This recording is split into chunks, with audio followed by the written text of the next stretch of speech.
The moment Richard Blackwell tried to end my 25-year career with a dismissive wave and a manila envelope, he thought he was dealing with a naive technologist who would quietly disappear.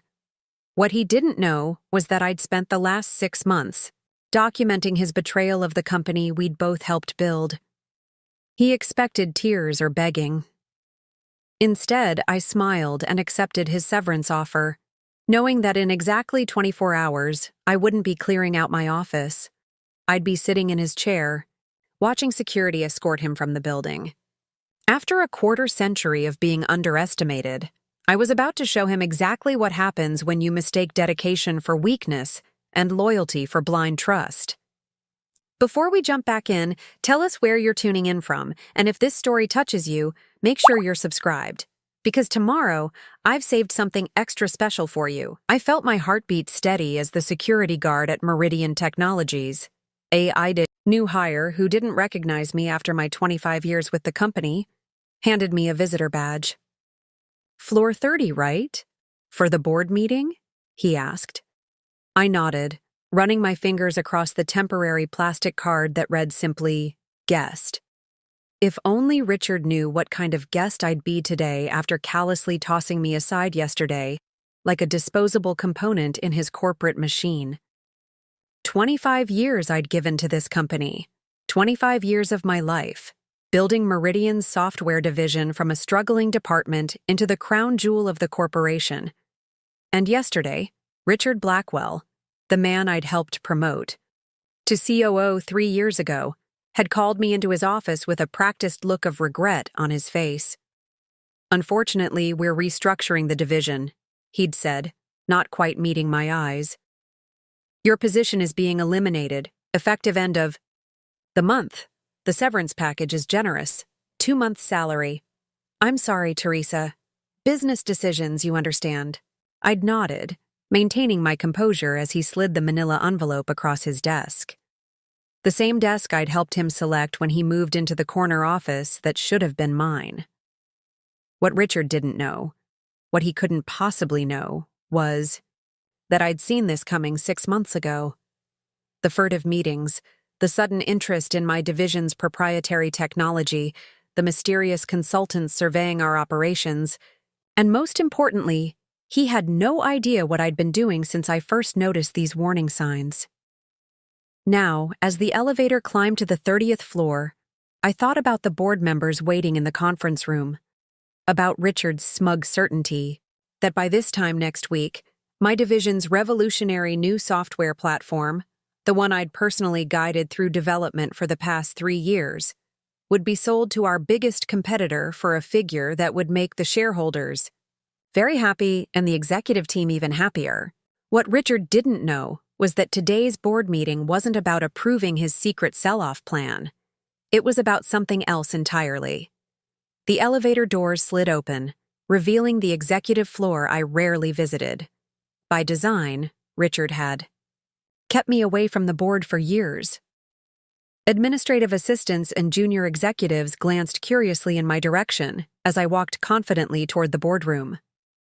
Through the glass walls, I could see them already assembled. 12 board members, the company's legal counsel, and Richard standing at the head of the table, mid-presentation. Patricia, the CEO's executive assistant, intercepted me with a knowing smile. "They're expecting you, Ms. Harmon," she said, one of the few allies I'd cultivated over the years. "Shall I announce you?" "No need," I replied, adjusting my blazer. "I believe my timing is perfect." As I pushed open the heavy boardroom door, Richard froze mid-sentence, confusion flickering across his face before he composed himself. "Teresa," he said, his voice carrying that familiar condescending tone. "We're in the middle of a board meeting. Perhaps we can discuss your transition plan later this afternoon." Several board members shifted uncomfortably. They knew why I was here, even if Richard didn't. "Actually," I said calmly, placing my briefcase on the table, "I'm here at the board's request." Richard's expression shifted from confusion to annoyance. "I don't understand."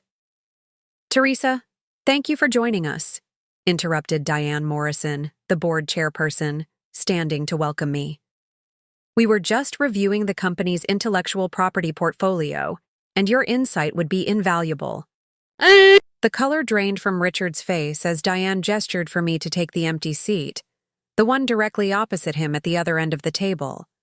The seat traditionally reserved for honored guests or incoming executives. "What exactly is going on here?" Richard demanded, looking around the room. "Please, continue your presentation," I said, nodding toward his slides. "You were explaining how Meridian's proprietary software assets could be better leveraged through a strategic partnership. I'm particularly interested in your valuation of the Aurora platform." The platform my team had built. The platform Richard had systematically kept hidden from the board. The platform he planned to essentially give away to Global Systems in exchange for a lucrative executive position once the partnership was complete. "I think," said Leonard Foster, our longest-serving board member, "that we should move directly to the second agenda item. Teresa has prepared some information that the board needs to review before any decisions about our technology assets are made." Richard remained standing, his knuckles white as he gripped the back of his chair. "This is highly irregular. Ms. Harmon is no longer in a decision-making capacity at Meridian." Actually, interrupted Diane, "no personnel changes at the executive level have been approved by this board, so perhaps we should all take our seats and continue." The tension in the room was palpable as Richard slowly sank into his chair, the realization dawning that something had gone very wrong with his carefully orchestrated plan. I opened my briefcase and removed the dossier I'd spent months compiling: emails, meeting recordings, financial projections, and the independent valuation of the Aurora platform showing it was worth nearly triple what Richard had presented to the board. "Before we begin," I said, making eye contact with each board member, "I want to thank you all for your willingness to hear me out. What I'm about to share isn't just about my position at Meridian. It's about the future of this company and the technology we've all worked so hard to develop." As I distributed copies of my presentation, my mind drifted back to that fateful day 6 months ago when I'd first discovered Richard's betrayal, not just of me, but of the entire company. I'd been working late, finalizing the Aurora platform's security protocols. The office was nearly empty, just the cleaning staff and a few dedicated developers on my team. I'd headed to the executive floor to use the high-speed printer for some technical diagrams, not expecting anyone to be around at that hour. That's when I heard Richard's voice coming from the conference room, the door slightly ajar. "The beauty is that the board has no idea what this technology is actually capable of," he was saying to someone.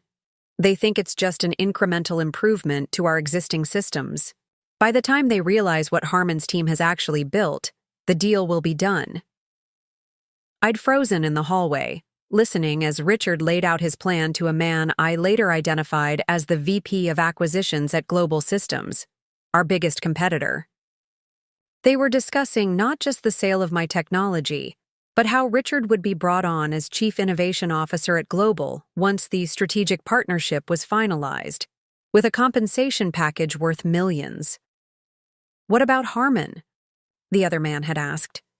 Richard's laugh still echoed in my memory. "Teresa? She's been with the company so long she's practically furniture, loyal to a fault.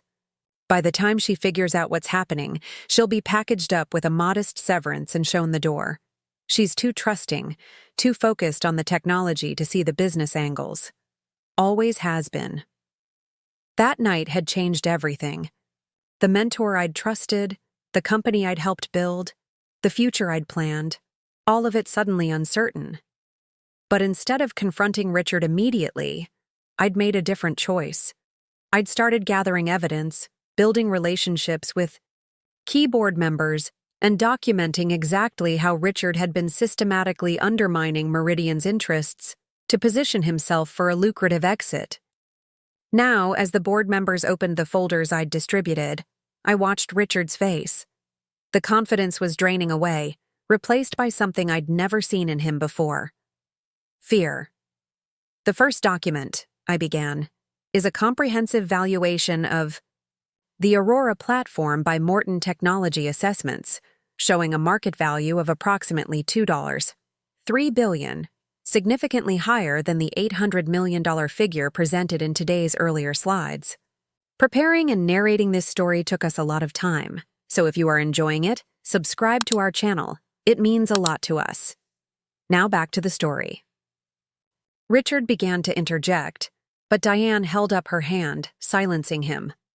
The second document contains emails and meeting transcripts documenting conversations between our COO and executives at Global Systems, dating back nearly 8 months. These discussions centered not on a strategic partnership, but on what amounts to a structured acquisition of our core technology at a fraction of its market value. The room had gone completely still.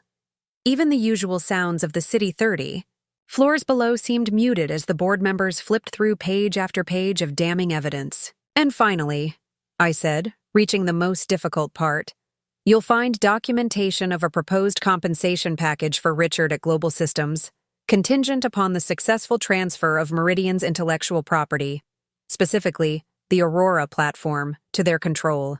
This package includes a senior executive position and equity grants valued at approximately $15 million. Leonard Foster removed his glasses, pinching the bridge of his nose. Richard, is this accurate? Richard's face had gone from pale to flushed, his jaw working as he struggled to formulate a response. This is a complete mischaracterization. These documents are taken out of context. Teresa is clearly retaliating because of the restructuring decision, which you had no authority to make, interjected Diane. Executive personnel changes require board approval. The timing was sensitive. I was planning to brief the board today after the partnership agreement was already in motion? Asked another board member, his tone incredulous. Richard stood abruptly. I need to consult with legal counsel before this goes any further. This ambush is completely unprofessional. Please sit down, Richard, Diane said, her voice carrying an unmistakable edge of authority. Our general counsel is already present, and he's reviewed all of these documents. Haven't you, Michael? The company's general counsel nodded gravely. I have, and I've advised the board that they represent, at minimum, a serious breach of fiduciary duty. Richard remained standing, his gaze now fixed on me with undisguised hatred. You've been planning this for months, he said quietly. All those questions about the partnership, the sudden interest in board presentations, you were spying on me. I met his gaze steadily. I was protecting the company, the same company I've dedicated 25 years of my life to building, the same company you were preparing to sell out for your own gain. That's rich coming from you, Richard scoffed. Always hiding in your development lab, letting others handle the hard business decisions. You think building good technology is enough? This industry eats idealists like you for breakfast. I was doing what needed to be done. By selling our most valuable asset for a third of its worth? The board members watched our exchange in silence. The evidence spread before them, telling a story that needed no embellishment. Diane finally stood. I think we've heard enough. Richard, I'm going to have to ask you to leave the room while the board discusses next steps.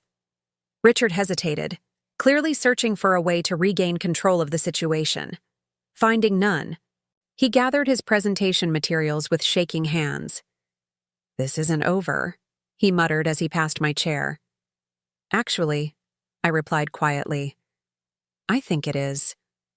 As the door closed behind Richard, the room erupted in questions. For the next hour, I walked the board through the technical specifications of the Aurora platform, its market applications, and the true value it represented, not just financially, but strategically for Meridian's future. When we finally emerged from the boardroom, Richard was waiting in the hallway, his face a mask of controlled fury. Patricia, the CEO's assistant, approached with 2 security officers. Mr. Blackwell, she said professionally, These gentlemen will escort you to your office to collect your personal belongings." Richard stared in disbelief. "You can't be serious. I built this company's strategy for the past decade. One presentation from a disgruntled employee, and you're throwing away everything I've accomplished?" Diane stepped forward. "The board has voted unanimously to terminate your employment, effective immediately. We'll be conducting a full investigation into all partnership negotiations and technology valuations conducted under your authority." Richard's gaze swung back to me, his eyes narrowing. "You think you've won? You're still the same naive idealist who needs others to fight her battles. You'll never survive at this level. You're too soft for the corporate world. Always have been." As he was led away, those words hung in the air between us. The same dismissive assessment he'd always made of my character and capabilities. But this time, they held no power. The woman he'd underestimated had just orchestrated his downfall, not through manipulation or betrayal, but through truth and principled action. Patricia approached me as the elevator doors closed on Richard and his security escort. "The board would like you to rejoin them, Ms. Harmon." "What happens now?" I asked, suddenly aware that I'd been so focused on exposing Richard's betrayal that I hadn't fully considered the aftermath. Patricia smiled. "Now? Now they discuss your new role as acting chief operating officer." As I turned to re-enter the GIU boardroom, I caught my reflection in the glass wall, a person transformed by betrayal, not broken by it. Richard had been right about one thing. I wasn't like him. And that, I now realized, had always been my greatest strength. The day after the board meeting, I arrived at Meridian Technologies with a strange mix of emotions swirling inside me. For the first time in 25 years, I used the executive elevator instead of my usual route through the software division's side entrance. The security guard, the same young man from yesterday, did a double take when I approached the desk. "Good morning, Ms. Harmon," he said, suddenly formal. "I have your new access card ready." He handed me a sleek black card with gold lettering. "Teresa Harmon, Acting Chief Operating Officer." The weight of it in my palm felt foreign, like it belonged to someone else. "Thank you." I paused, reading his name badge.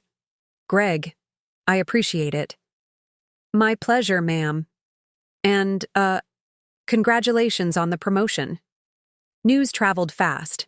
By the time I reached the 30th floor, Patricia was waiting for me by the elevator.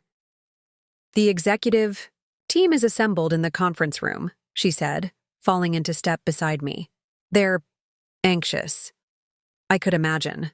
Most of them had been handpicked by Richard over the years, forming a tight circle of loyalty around him. To them, I was the outsider who had orchestrated their leader's sudden fall from grace. "How many know the full story?" I asked. "Only what HR has told them, that Richard was terminated for breach of fiduciary duty. The details haven't been shared widely, but rumors are spreading." She hesitated. "They're scared, Teresa." We paused outside the conference room. Through the glass, I could see 7 people seated around the table, their body language tense, conversations muted. "I'm a bit scared too," I admitted quietly. Patricia smiled. "That's why you'll succeed where Richard failed. He was never scared of anything, including consequences." I took a deep breath and pushed open the door. The conversations ceased immediately. 7 pairs of eyes turned toward me with expressions ranging from open hostility to carefully masked fear. "Good morning," I said, moving to the head of the table, Richard's former position. I remained standing, taking a moment to make eye contact with each person. "I know you have questions. I'll answer as many as I can." Meredith Wilson, our chief marketing officer and one of Richard's closest allies, spoke first. "With all due respect, Teresa, most of us have never worked directly with you. You've been isolated in the software division. Now suddenly you're running the company?" "I'm the acting COO," I corrected gently. "The board is conducting a Search for a permanent replacement. That may or may not be me, depending on how the next few months go. And Richard? Asked Neil Patel, VP of Strategic Partnerships. We're told he was fired for breach of fiduciary duty. That's rather vague. I placed my folder on the table, considering my next words carefully. This moment would set the tone for everything that followed. Richard was terminated because he was secretly negotiating to sell our Aurora platform to Global Systems for approximately 1/3 of its market value. In exchange, he was to receive a senior position at Global and a compensation package worth roughly $15 million. The room fell silent. Whatever they had been expecting, it wasn't this. That can't be true, Meredith stammered. Richard built this company. I have the emails, the meeting transcripts, and the draft agreement, I replied calmly. The board has reviewed everything. Their decision was unanimous. I let that sink in before continuing. I understand your loyalty to Richard. He championed many of you, brought you into his inner circle. But I need to know right now, did any of you have knowledge of these negotiations with Global Systems? The tension in the room thickened. Glances were exchanged, subtle shifts in posture as each executive mentally calculated their position. Neil was the first to speak. I knew he was exploring partnership opportunities with Global. I was not aware of any personal arrangement or the specifics of the technology transfer. Others nodded in agreement, offering variations of the same. They knew pieces, but not the whole. I believe you, I said, and meant it. Richard had always compartmentalized information, keeping each team member informed only about their specific piece of the puzzle. And I'm not here to clean house or assign blame. I'm here because I care about this company, its people, and the technology we've built. I finally took my seat, opening my folder. So let's talk about what happens next. The Aurora platform remains our most valuable asset. The board has approved my recommendation to halt all partnership discussions with Global Systems and pursue an independent commercial launch. For the next hour, we discuss the path forward, restructuring priorities, realigning teams, and most importantly, bringing the Aurora platform to market ourselves instead of selling it off. Gradually, the tension in the room began to dissipate, as the executives realized I wasn't there to continue Richard's abrupt dismissals. As the meeting concluded, Meredith lingered while the others filed out. You've been planning for this role longer than just yesterday, she observed, neither accusation nor approval in her tone. I've been preparing to protect Aurora, I corrected. The role was the board's decision. She studied me with the shrewd assessment that had made her such an effective marketing officer. Richard always said you were too focused on the technology, not enough on the business. He called you an idealist. He wasn't wrong about that, I admitted.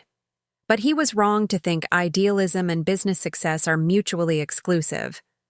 She seemed to be weighing something in her mind before speaking. The partnership team has compiled market research on Aurora's potential applications. Richard never wanted to see it. He was focused only on the Global Systems deal. Would you like me to send it over? It was a small olive branch, but significant. I'd appreciate that, Meredith. Thank you.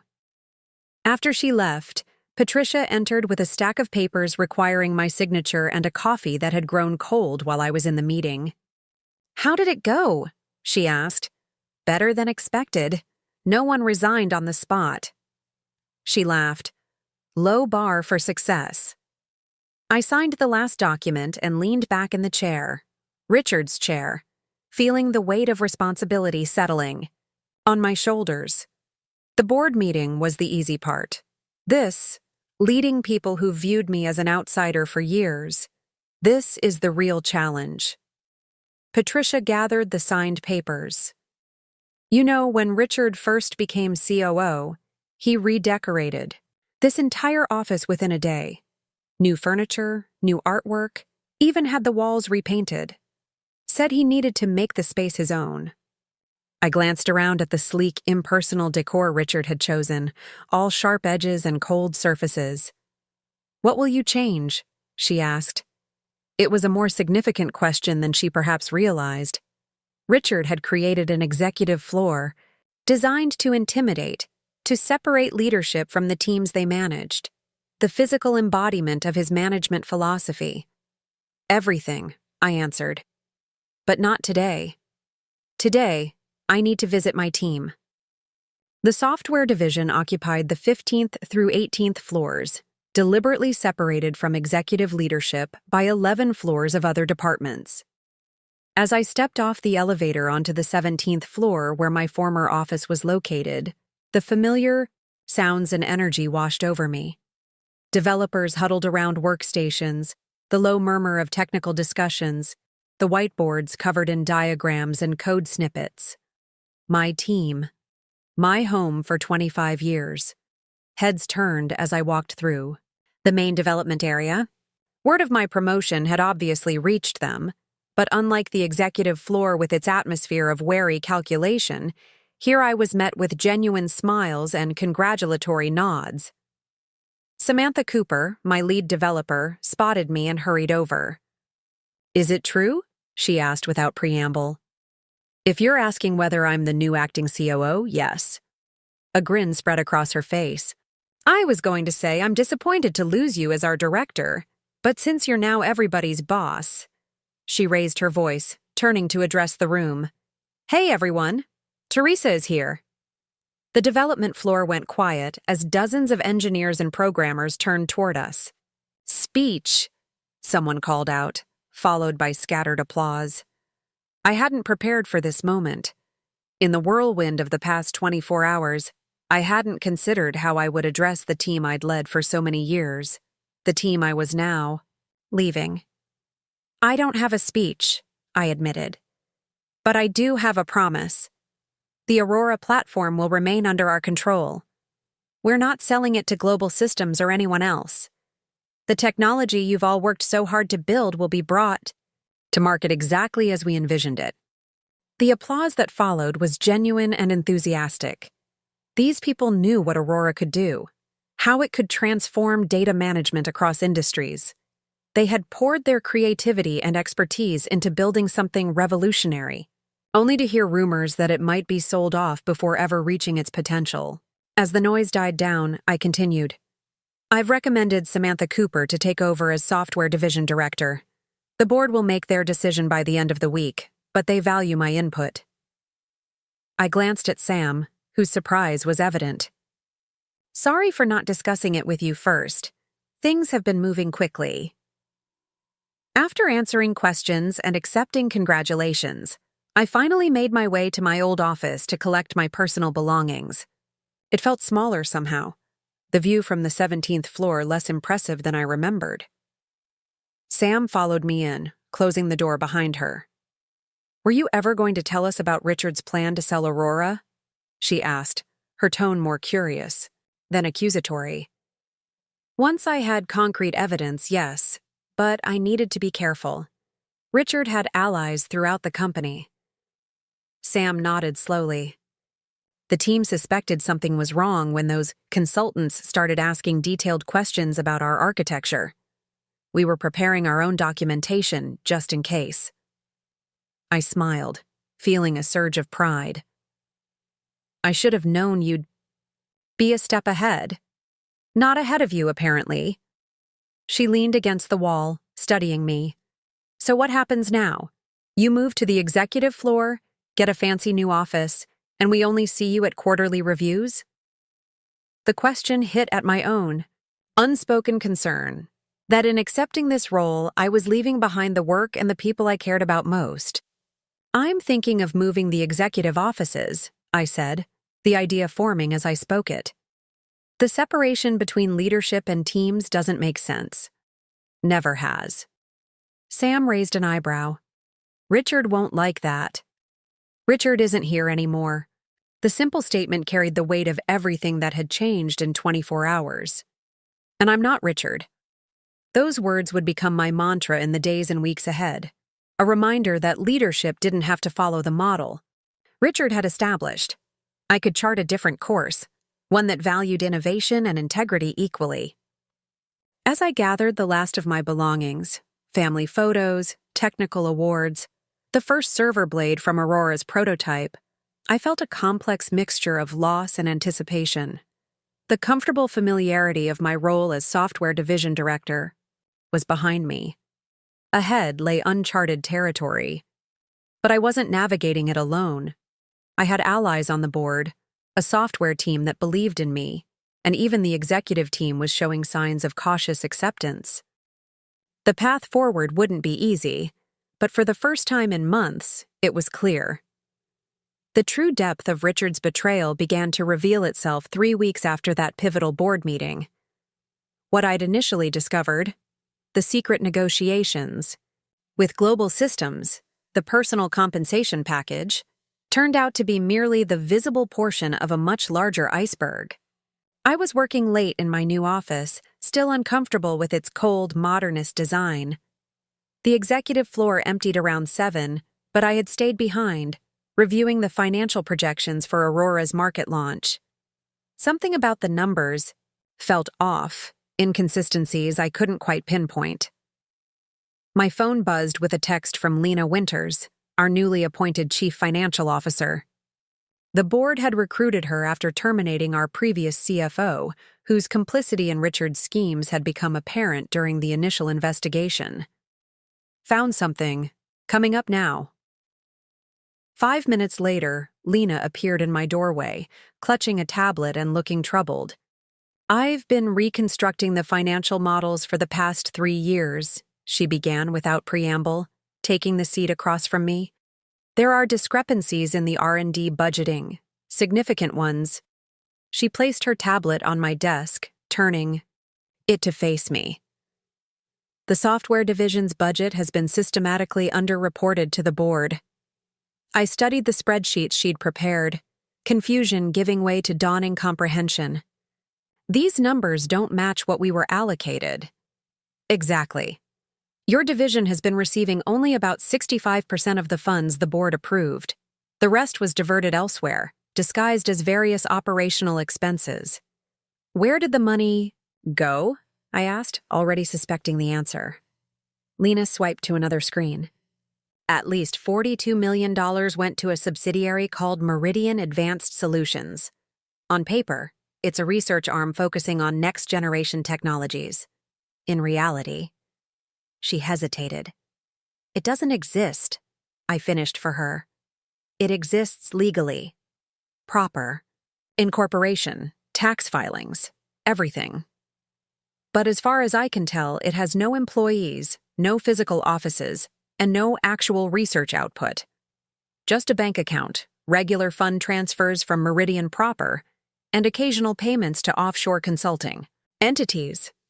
The revelation hit me hard. For years, my team had struggled with budget constraints, delaying critical hires, working with outdated equipment, while Richard had apparently been funneling millions into a shell company.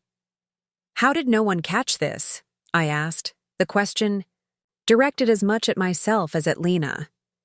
The previous CFO signed off on everything. The external auditors saw only what they were shown.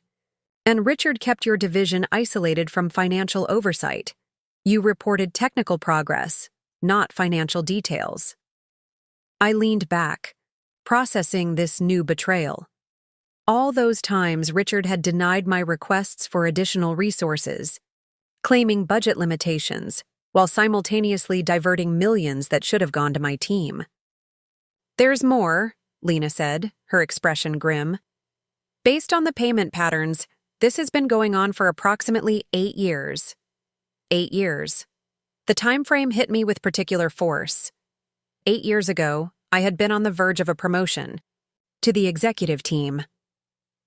Richard, then a senior VP who'd been with the company just 4 years, had persuaded the previous CEO that I was too technical for a leadership role, that I should remain focused on product development where my skills were most valuable. I had accepted the decision with grace, throwing myself back into technical work. Meanwhile, Richard had continued his rapid ascent, eventually becoming COO 3 years ago. Now I understood why he'd been so determined to keep me away from company-wide financial oversight. "Does the board know?" I asked.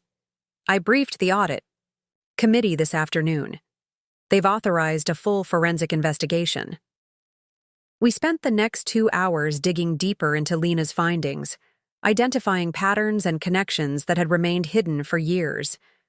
By the time we finished, it was past midnight, and the full scope of Richard's deception had begun to take shape. "We need to talk to Ethan Miller," I said, referring to our general counsel. "This goes beyond breach of fiduciary duty. This is systematic fraud." Lena nodded, gathering her materials. "The board chair suggested a meeting first thing tomorrow, 9 a.m. in the main conference room." After she left, I remained at my desk, staring out at the city lights. The Aurora platform, the project my team had somehow managed to build despite being chronically underfunded, now represented more than just Meridian's future. It was the redemption of years of hidden sacrifice. My phone buzzed again, this time with a message from a number I didn't recognize. "You think you've won. You've only seen the surface." R. Richard. Breaking the company's non-contact policy after his termination. I forwarded the message to Ethan, then turned off my phone. Richard's intimidation tactics had worked for years, keeping people in line, through subtle threats and displays of power. That era was over. I gathered my things and headed for the elevator, my mind racing with the implications of Lena's discoveries. As the doors slid open, I was startled to find Samantha Cooper inside, looking equally surprised to see me. "Late night?" she asked, holding the door. "Very. You too?" She nodded, shadows of exhaustion visible under her eyes. "The team's been working around the clock to prepare Aurora for the security audit." The security audit. With everything else happening, I had almost forgotten about the comprehensive review we'd commissioned to ensure Aurora's architecture couldn't be compromised, a necessary step before commercial launch. "Any concerns?" I asked as the elevator descended. "Nothing major. A few encryption protocols need updating, but the core architecture is solid."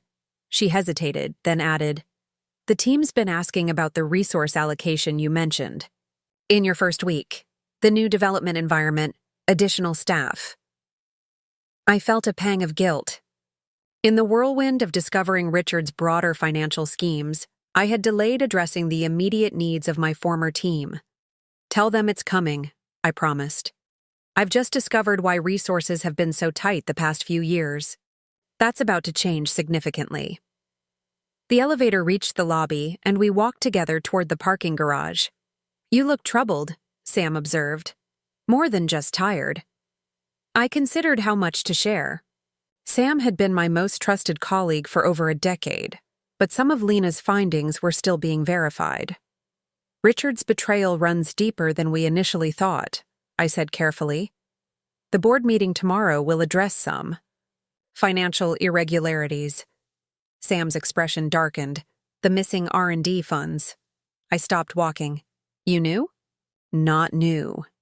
Suspected." She ran a hand through her short hair, a gesture of frustration I'd seen countless times during difficult development cycles. "About 3 years ago, I was preparing budget projections for Aurora's final phase.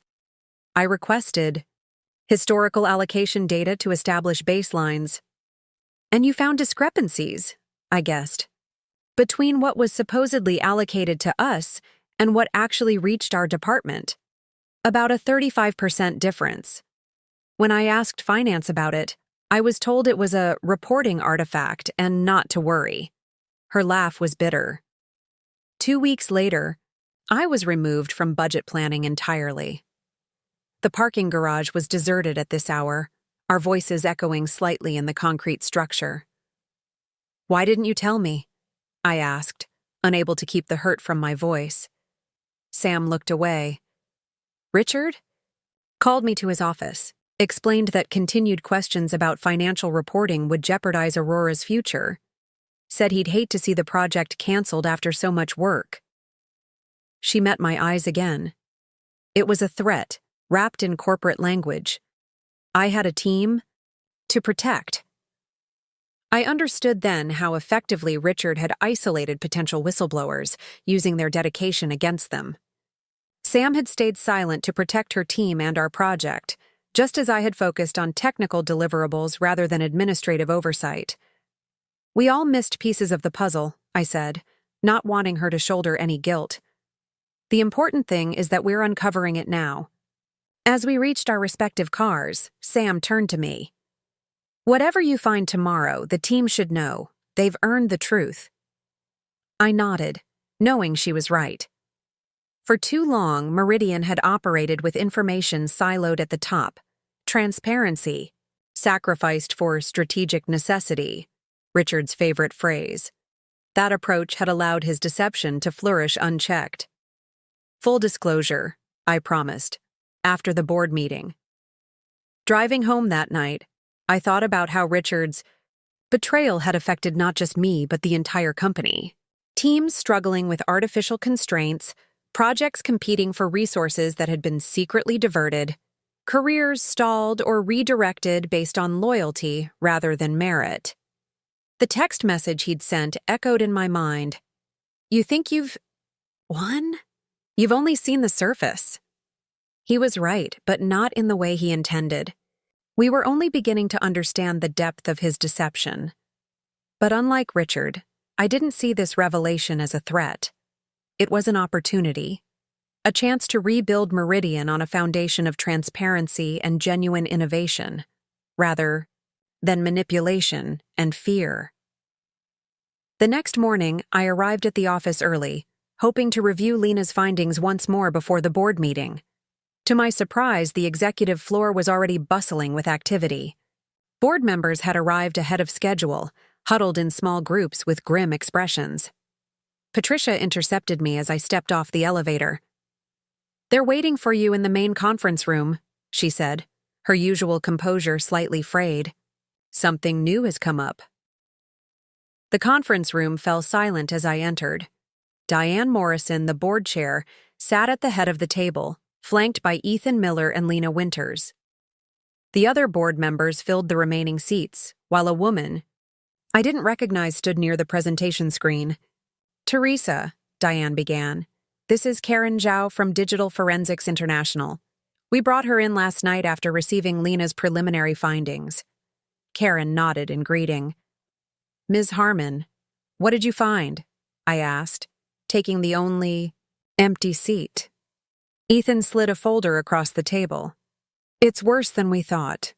The shell company, Meridian Advanced Solutions, appears to have been funneling technology, specifically early versions of Aurora's core algorithms, to a startup called Nexus Core."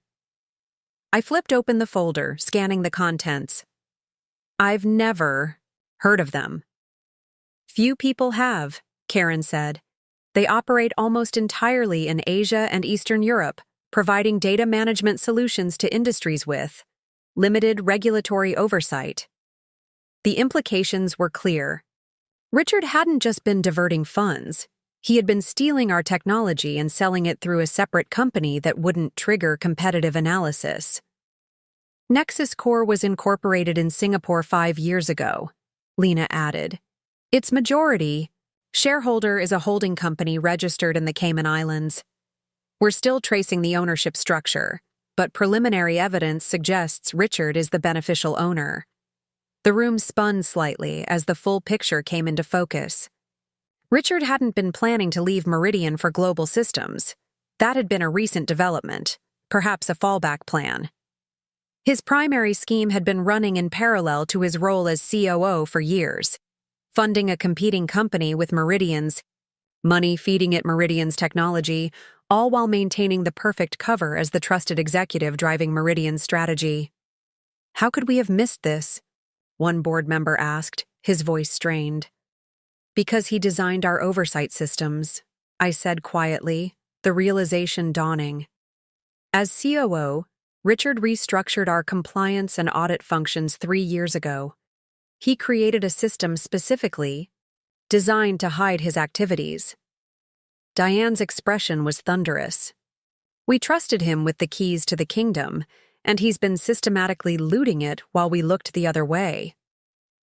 The betrayal felt personal to everyone in that room. Board members who had championed Richard's rise, executives who had followed his leadership, teams that had worked under his direction, all had been unknowing participants in his deception. "What do we do now?" asked Leonard Foster, our longest-serving board member. Ethan cleared his throat. "From a legal perspective, we need to move quickly on multiple fronts. Secure our intellectual property, initiate proceedings to recover diverted funds, and consider criminal charges." "And operationally?" Diane looked at me. All eyes turned in my direction. In that moment, I understood that my role had changed again. I wasn't just the technical leader unexpectedly promoted to acting COO. I was now the person tasked with salvaging a company whose foundations had been compromised by years of systematic fraud. "We need complete transparency," I said. "The path forward suddenly clear. We tell our employees what happened, secure the Aurora platform from further theft, and rebuild our internal controls from the ground up." "The stock will take a hit when this becomes public," warned our chief investment officer. "It will," I acknowledged. "But trying to hide it will only make the eventual fallout worse." Richard betrayed not just the company, but every employee and shareholder.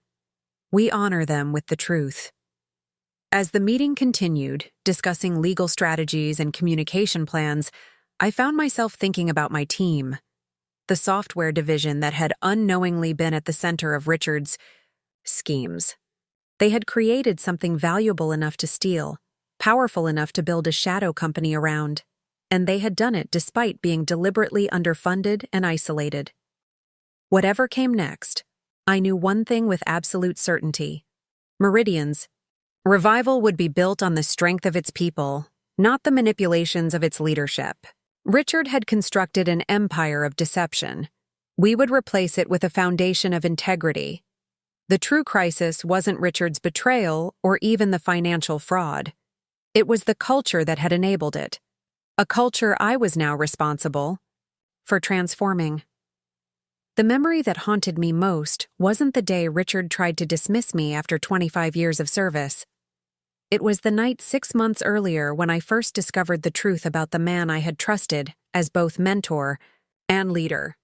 That evening replayed in my mind as I prepared for the company-wide address scheduled for the following morning, a meeting where we would reveal the full extent of Richard's deception to all 4,200 Meridian employees. It had been a typical Tuesday in October. The development team had just completed a major milestone for Aurora, successfully integrating our new encryption protocol with the distributed database architecture. We'd ordered pizza, celebrated briefly, and gradually people had drifted home until only I remained, running final verification tests. Around 10 p.m., I decided to deliver the milestone report to Richard personally. Though it was late, I knew he often worked evening hours, and I hoped the positive news might finally convince him to approve the additional resources we desperately needed. The executive floor was eerily quiet as I stepped off the elevator. The overhead lights dimmed to their energy-saving setting. A strip of light shone from beneath Richard's office door, confirming he was still there. As I approached, I heard voices. Richard's distinctive baritone and another man speaking with a slight accent I couldn't place. I paused, not wanting to interrupt an important meeting. That's when I heard my name.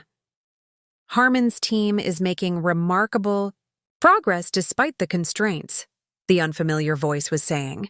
"The encryption module alone is worth millions. Are you sure they don't suspect anything?" "Teresa?"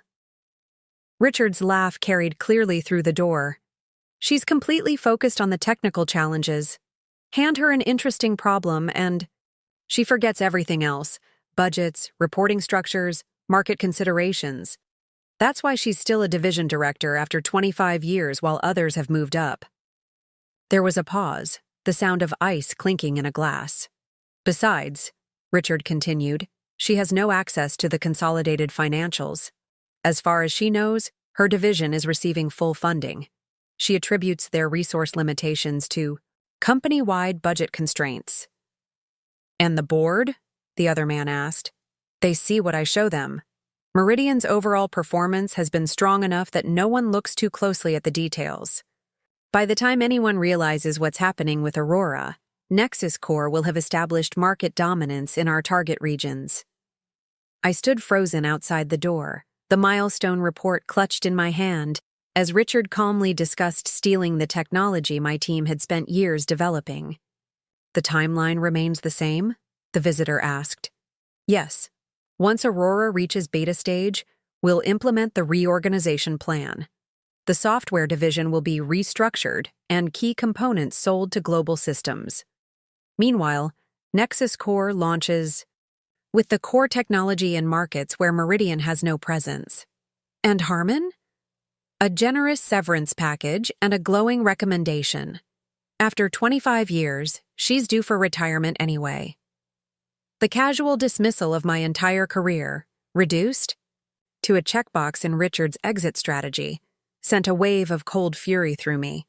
I had devoted my professional life to Meridian, declined offers from competitors, worked weekends and holidays to meet critical deadlines. And Richard had been systematically undermining everything we built, planning to discard me once I'd served my purpose. In that moment, I had two choices: confront him immediately with nothing but overheard snippets of conversation, or retreat, gather evidence, and build an irrefutable case. I chose the latter. The milestone report went undelivered as I silently backed away from Richard's door and returned to the elevator. My mind raced with implications, connecting dots that had previously seemed unrelated. The mysterious consultants, who had asked detailed questions about Aurora's architecture, the sudden reorganization of the finance department that removed our longtime budget coordinator, Richard's increasing interest in technical details he had previously dismissed as too in the weeds. By the time I reached my car in the deserted parking garage, shock had given way to determination. Richard might be the shrewd businessman with political connections throughout the company, but I understood Aurora in ways he never could. That knowledge would become my weapon. Now, 6 months later, I sat in Richard's former office, preparing to address the company about his betrayal. The evidence we had accumulated was damning. Financial records showing the diverted funds, technical documentation proving that Nexus Core's products were built on stolen Meridian technology, emails detailing the scheme to mislead the board and eventually dismantle the software division. A knock at my door interrupted my thoughts. It was Meredith Wilson, our chief marketing officer, looking uncharacteristically hesitant. "Do you have a minute, Teresa?" I gestured for her to enter. Though initially one of Richard's strongest allies among the executive team, Meredith had proven remarkably adaptable to the new reality, offering valuable insights during our crisis planning. "I've been thinking about tomorrow's announcement," she said, taking a seat across from me. "The messaging is tricky. We need to be transparent without destroying confidence in the company." "Agreed. What's your recommendation?" She placed a tablet on my desk, displaying a presentation deck. "I've drafted an approach that focuses on resilience and renewal. We acknowledge the breach of trust, but emphasize the strength of the technology and the teams that built it." As I swiped through her slides, I was impressed by the thoughtful approach. Rather than minimizing Richard's actions, she had framed them as a betrayal overcome through the integrity of Meridian's people, particularly the software division that had created Aurora despite deliberate underfunding. "This is good, Meredith. Really good." She seemed relieved. "There's something else." She hesitated, then continued. "I need to show you something that might help explain why Richard targeted you specifically." From her portfolio, she extracted a folder containing what appeared to be performance evaluations, mine, dating back several years. Each one contained Richard's assessments, which were consistently negative regarding my leadership potential while acknowledging my technical contributions. "Where did you get these?" I asked, paging through assessments I had never been shown. Richard kept separate personnel files for executive committee members and potential candidates. These were never shared with HR. They were his private evaluations, meant for his eyes only. The comments were revealing. Harmon lacks strategic vision. Too focused on technical elegance at the expense of market considerations. Not executive material, best kept in her current role. And most damning of all, from an evaluation dated shortly after I had questioned a sudden budget reallocation. Becoming problematic. Shows too much interest in financial details outside her purview. Consider accelerating succession planning for software division leadership. Why are you showing me these now? I asked, closing the folder. Meredith met my gaze directly. Because I wrote some of them. Not these specific comments, but similar assessments of other leaders Richard wanted to sideline. He would give me talking points, weaknesses to emphasize, strengths to minimize. I crafted narratives that served his agenda. The admission clearly cost her. Meredith had built her career on strategic communication, and here she was confessing to using those skills to undermine colleagues at Richard's direction. It wasn't just you, she continued. Anyone Richard viewed as a potential threat was systematically diminished in these private evaluations. He created paper trails to justify decisions he'd already made. And the executive committee accepted these assessments without question?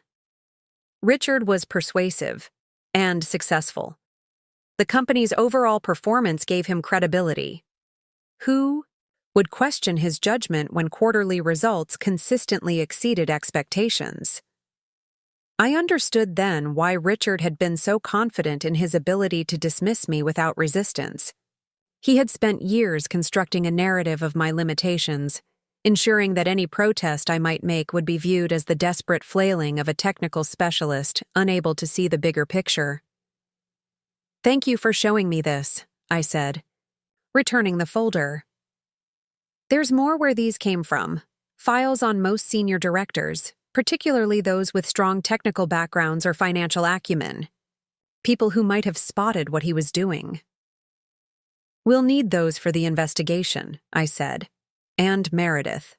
I appreciate your honesty." After she left, I returned to my preparations with a clearer understanding of what we were up against. Richard hadn't just been a corrupt executive. He had been a master manipulator who had systematically isolated potential whistleblowers while building a defensive narrative to protect himself. My phone buzzed with a text from Lena. "Nexus Core attempting major transaction. Call me ASAP." I dialed immediately. "They're trying to sell their core technology, the stolen Aurora components, to Tech Fusion for $340 million, she said without preamble. "Our attorneys are filing for an emergency injunction, but the deal could close within 24 hours. The news hit hard. If Nexus Core successfully sold our technology before we could legally establish ownership, recovering it would become exponentially more difficult." "Where is this happening?" I asked. "Singapore. The deal's being fast-tracked, obviously in response to Richard's termination." "Who's handling our legal response?" "Ethan's on it, but he says our chances depend on how quickly we can prove the technology originated at Meridian. He needs definitive technical documentation showing Aurora's development timeline." "I'll have Sam compile everything immediately," I promised. "And Lena, keep this quiet for now. We don't want to panic the company before tomorrow's announcement." The next call was to Samantha Cooper, who answered despite the late hour. "I need comprehensive documentation of Aurora's development history," I explained. "Everything. Design documents, milestone reports, code repositories, all with verifiable timestamps." "This is about Nexus Core, isn't it?" Sam's tone was grim. "The team found pieces of our code in their Asia-Pacific deployment. It's definitely Aurora, just stripped of identifying markers." "You knew?" "We discovered it yesterday. We've been compiling evidence before bringing it to you. Wanted to be absolutely certain." Once again, I was reminded of how Richard's Compartmentalized management style continued to affect us, with teams hesitant to share information until they had complete certainty. Sam, from now on, I need to know about concerns immediately, even if they're not fully verified. We can't afford to work in silos anymore. Understood. We'll have the documentation to legal within 2 hours. As I ended the call, a new message appeared on my screen. An email from an address I didn't recognize, with no subject line. The content was a single line of text. Aurora dies with you. Check your car. A chill ran through me. I forwarded the email to security, then moved to the window overlooking the parking garage. From 30 floors up, I couldn't see details, but flashing lights were visible near the executive parking area. Police cruisers and what appeared to be a bomb squad vehicle. My phone rang. Security Chief Wilson. Ms. Harmon, are you still in the building? Yes, I'm in my office. What's happening? Ma'am, we've found an explosive device attached to your vehicle. Police are handling it now, but I need you to remain where you are. We're implementing building security protocols and sending officers to your location. The clinical way he delivered this information made it seem almost routine, but the implications were staggering. This wasn't just corporate espionage or financial fraud anymore. Richard, or someone working for him, had escalated to attempted murder. As security officers arrived to secure my office, I found myself staring at the city lights beyond the window, thinking about how completely I had underestimated what Richard was capable of. I had approached his betrayal as a corporate matter, a battle of evidence and procedure. He apparently saw it as a war with no limits. My phone buzzed again, Diane Morrison calling for an emergency update. As I explained the situation, her voice remained steady, but I could hear the underlying shock.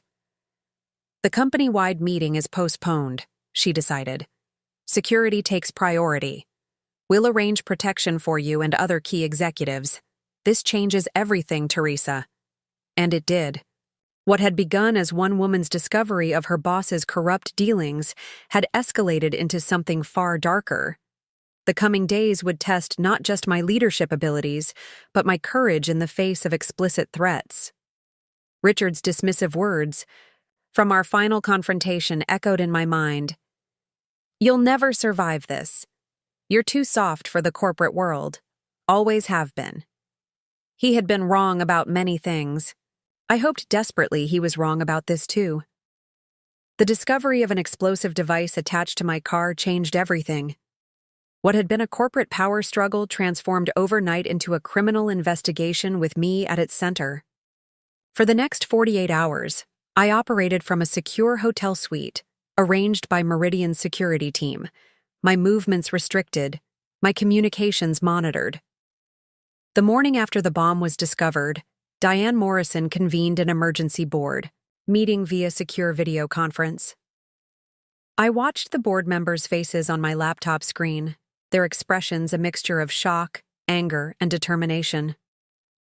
The FBI has taken over the investigation, Diane informed the group. They're treating this as an attempted corporate assassination, potentially linked to economic espionage given the Aurora Technologies' classified applications. The Aurora platform, with its revolutionary approach to secure data management, had attracted interest from several government agencies. Its potential military and intelligence applications made the theft more than just corporate crime. It touched on national security. What's the status of the Nexus Core deal? Leonard Foster asked. Our legal team secured a temporary injunction, Ethan Miller reported. The Singapore Commercial Court has frozen the transaction for 72 hours while we present evidence of intellectual property theft. And Richard? Another board member inquired. Still no sign of him, Diane replied. His last known location was a private airfield outside Toronto 2 days ago. International law enforcement has been alerted. The realization that Richard had fled the country only underscored the gravity of the situation. This wasn't a disgruntled executive seeking revenge. This was a calculated criminal covering his tracks. What's our strategy moving forward? Diane asked, turning her attention to me. Despite the chaos of the past 2 days, I had been formulating a plan, one that would not only protect Meridian, but potentially transform the company in ways Richard had never anticipated. We need to approach this on 3 fronts simultaneously. I began, sharing my screen to display the framework I'd developed. First, security, protecting our people, our facilities, and our intellectual property from further attacks. Second, legal, aggressively pursuing both criminal charges against Richard and civil claims against Nexus Corp. And third, operational, accelerating Aurora's market readiness while restructuring the company to prevent similar vulnerabilities in the future. The board members listened intently as I outlined specific actions for each area. Rather than retreating in the face of Richard's attacks, we would push forward more aggressively than ever. Our greatest asset right now is the truth, I concluded. Richard built his scheme on secrecy and isolation. We'll counter with radical transparency, starting with our own employees. The company-wide meeting, postponed after the bomb discovery, was rescheduled for the following day with enhanced security measures. Rather than gathering everyone in the auditorium as originally planned, we would use a secure broadcast system to address employees simultaneously at all locations. After the board meeting concluded, I received a call from Samantha Cooper. "The team's been working around the clock," she reported. "We've documented over 200 instances where Aurora's proprietary code appears in Nexus Corp products. The timestamps and development history are irrefutable." "That's exactly what we need," I said. "How soon can you compile everything for legal?" "It's already done. Ethan's team received the full package an hour ago. They're incorporating it into the Singapore court filing as we speak." Sam hesitated, then added, "There's something else. The team discovered a backdoor in Aurora's authentication module, code that doesn't match our development standards. It appears to have been inserted approximately 4 months ago." My blood ran cold. A security vulnerability? Potentially. It would allow someone with the right access credentials to bypass security protocols and extract data undetected. We've removed it and patched the system, but it means Richard was planning not just to steal our technology, but to compromise it after deployment, I finished. He wanted to maintain access even after selling it to legitimate customers. Exactly. And Teresa. The backdoor code matches snippets we found in Nexus Corp's products. This isn't just theft. It's sabotage. The discovery added another dimension to Richard's betrayal. He hadn't simply been siphoning resources and stealing technology. He had been deliberately compromising Meridian's flagship product, potentially endangering our future customers' security. "Have you documented this thoroughly?" I asked. "Yes. Complete code comparisons, timestamp verification, everything. It's bulletproof." "Send it directly to Special Agent Morris at the FBI. Copy Ethan so he's aware, but this needs to go to federal investigators immediately." After ending the call, I sat back in my hotel room chair, processing the implications. Richard's scheme was more elaborate and more dangerous than we had initially understood. The question now was how to move forward without allowing his actions to define Meridian's future. A knock at my door signaled the arrival of Meredith Wilson and Lena Winters. After security verified their identities, they joined me in the suite's living area, spreading documents across the coffee table. "We've finalized the communication strategy," Meredith began. "A phased approach, starting with tomorrow's all-hands meeting, followed by targeted outreach to key customers, partners, and investors." "The market will react strongly," Lena warned. "Our stock will take a significant hit initially, but our financial models show we can weather the storm if we accelerate Aurora's commercial release." "Can we do that safely?" I asked. "Given what Sam just found?" I briefed them on the backdoor discovery, watching their expressions shift from shock to grim determination. "This actually strengthens our position," Meredith noted after a moment's reflection. "It transforms the narrative from corporate fraud to something much more significant, protecting national infrastructure from deliberate sabotage. And it justifies an accelerated refinancing strategy, Lena added. I've been developing contingency options. With this new information, we can approach specific institutional investors who specialize in cybersecurity and critical infrastructure. Their rapid adjustment to new information impressed me. Despite being selected initially by Richard, both women had proven themselves adaptable and forward-thinking in crisis. There's another angle we should consider, Meredith said, pulling a folder from her briefcase. Richard's public image. He's been cultivating relationships with business publications, industry analysts, and influencers for years. He'll use those connections to spin this situation. She was right. Richard had carefully built his reputation as an innovative leader, regularly featured in business magazines and speaking at prestigious conferences. He had connections throughout the industry that might be willing to accept his version of events. What do you suggest? I asked. Preemptive transparency. We release a comprehensive statement detailing his actions, backed by irrefutable evidence. We include the attempted murder. That changes the story from a business dispute to a criminal manhunt. Won't that hurt the company's reputation even more? Lena asked, concerned. Admitting our COO was engaged in espionage and attempted murder? Temporarily, yes, Meredith acknowledged. But if we control the narrative, emphasizing how the company uncovered and addressed the threat, it becomes a story of corporate responsibility and resilience. As they continued discussing communication strategies, my phone buzzed with a text from an unknown number. Meet me at the Cardinal, room 412, 8 p.m. Come alone. Critical information about Richard. VR. The initials gave me pause. Victoria. Reynolds had been Richard's executive assistant for nearly a decade before abruptly resigning 3 months ago. Her departure had seemed odd at the time. No farewell gathering, no transition period, just an announcement that she had left for personal reasons. I showed the message to the security officer stationed outside my suite.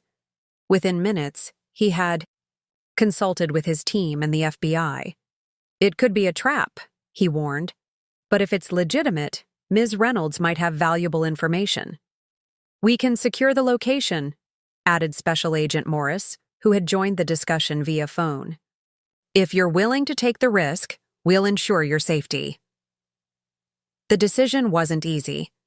Victoria had been fiercely loyal to Richard, often acting as his gatekeeper and enforcer. If she had information to share now, it could be transformative. Or it could be another attempt to silence me.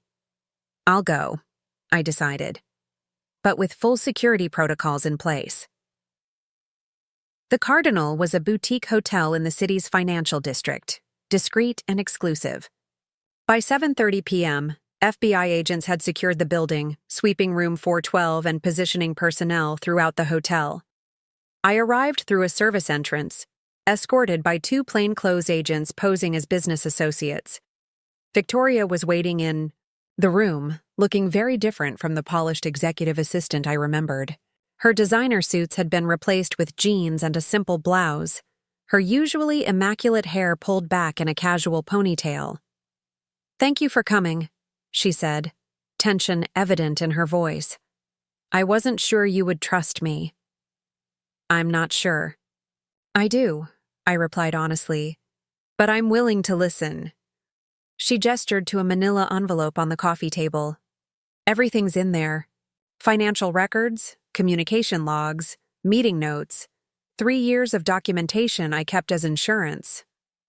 "Insurance against what?" "Against Richard," she said simply.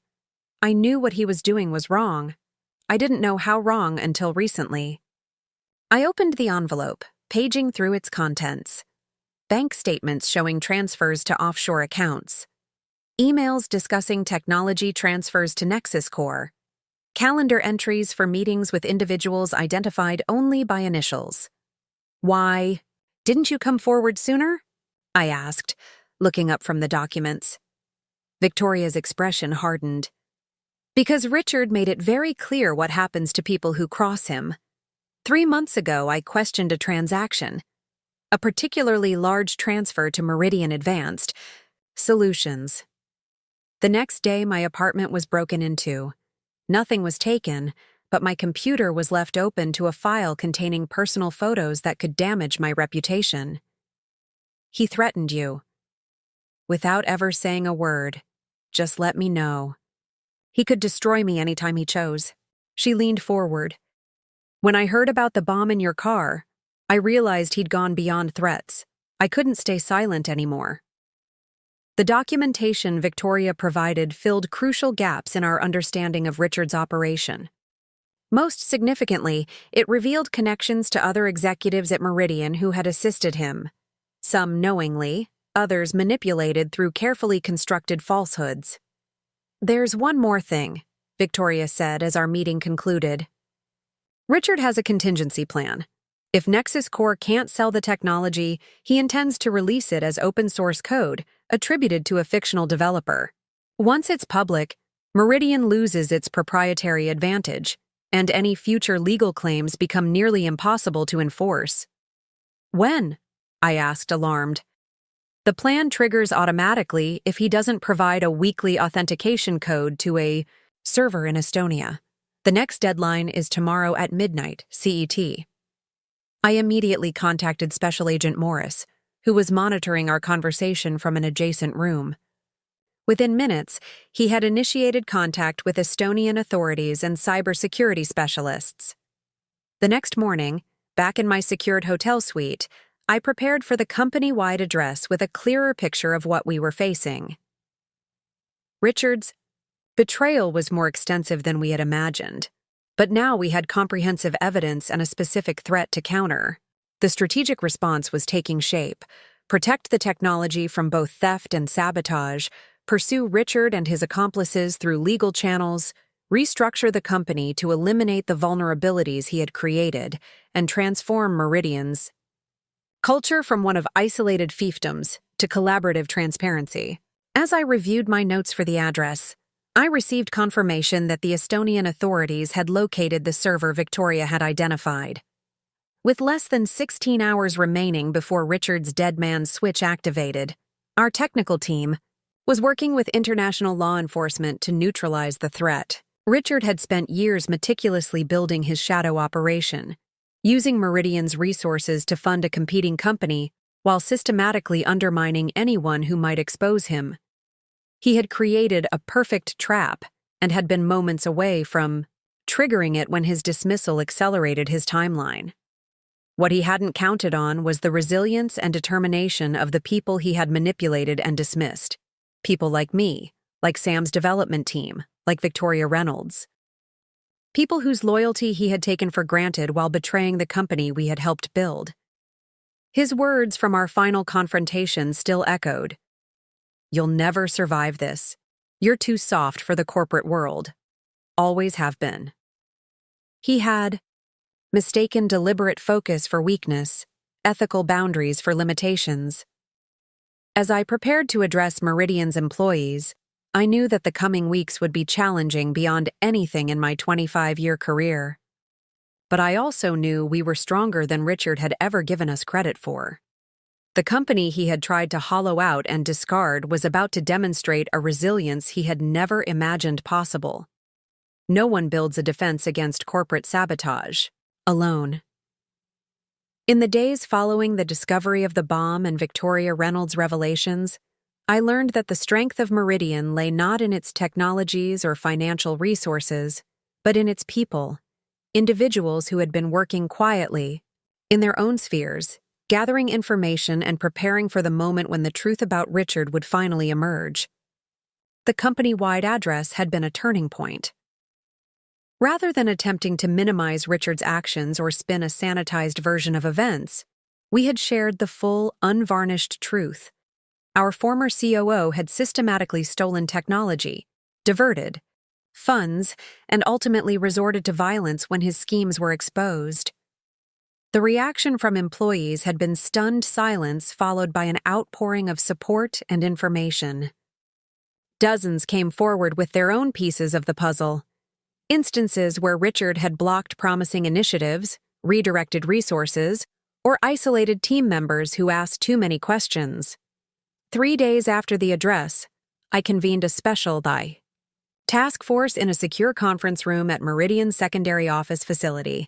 The group represented a cross-section of the company. Samantha Cooper from software development, Lena Winters from finance, Meredith Wilson from marketing, Victoria Reynolds with her insider knowledge of Richard's operations, plus key team members from legal, security, and human resources. The Estonian server has been neutralized, reported Serena Patel, our newly appointed Chief Information Security Officer. Richard's dead man switch won't be triggered, but we've uncovered 3 additional backup mechanisms. How sophisticated are they? I asked. Very. Serena displayed a network diagram on the main screen. These aren't amateur systems. He employed top-tier cybersecurity experts, likely without telling them the true purpose of their work. Can we disable them? We're working on it. The challenge is doing so without alerting Richard. Each system is designed to notify him if it's compromised. This cat-and-mouse game with Richard's digital fail-safes was just one front in our multifaceted battle.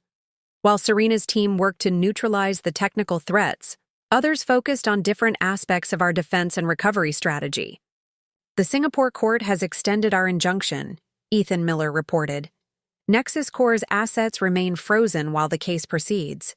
Their CEO is now distancing himself from Richard, claiming he was misled about the origins of the technology.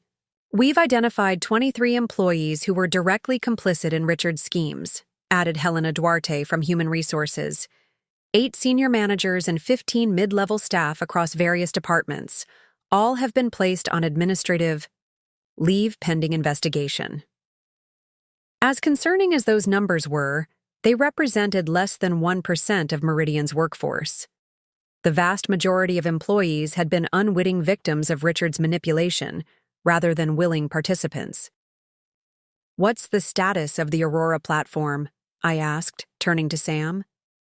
We've removed all compromised code and implemented enhanced security protocols, she replied. The good news is that Richard never gained access to the core architecture, only specific modules. The platform remains viable and on schedule for commercial release. Victoria, who had been quietly taking notes, spoke up. Richard will have contingency plans we haven't discovered yet. His pattern was always to create multiple fallback options. What would be his priority now? I asked. With his initial plans disrupted, what's his most likely next move? Victoria considered the question carefully. Richard operates from a position of perceived superiority. Being outwitted publicly would damage his self-image.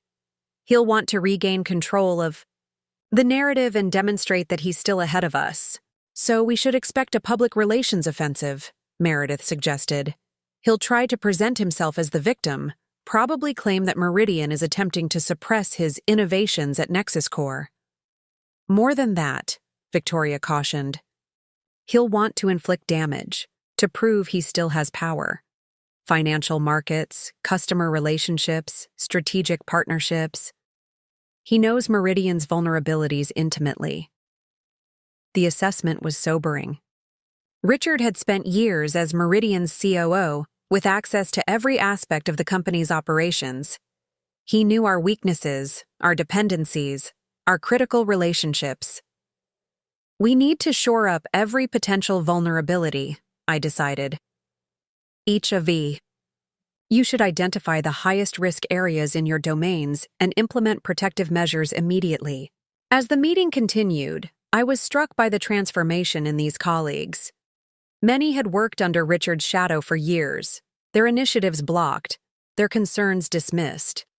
Now, freed from his influence, they were displaying remarkable creativity and determination.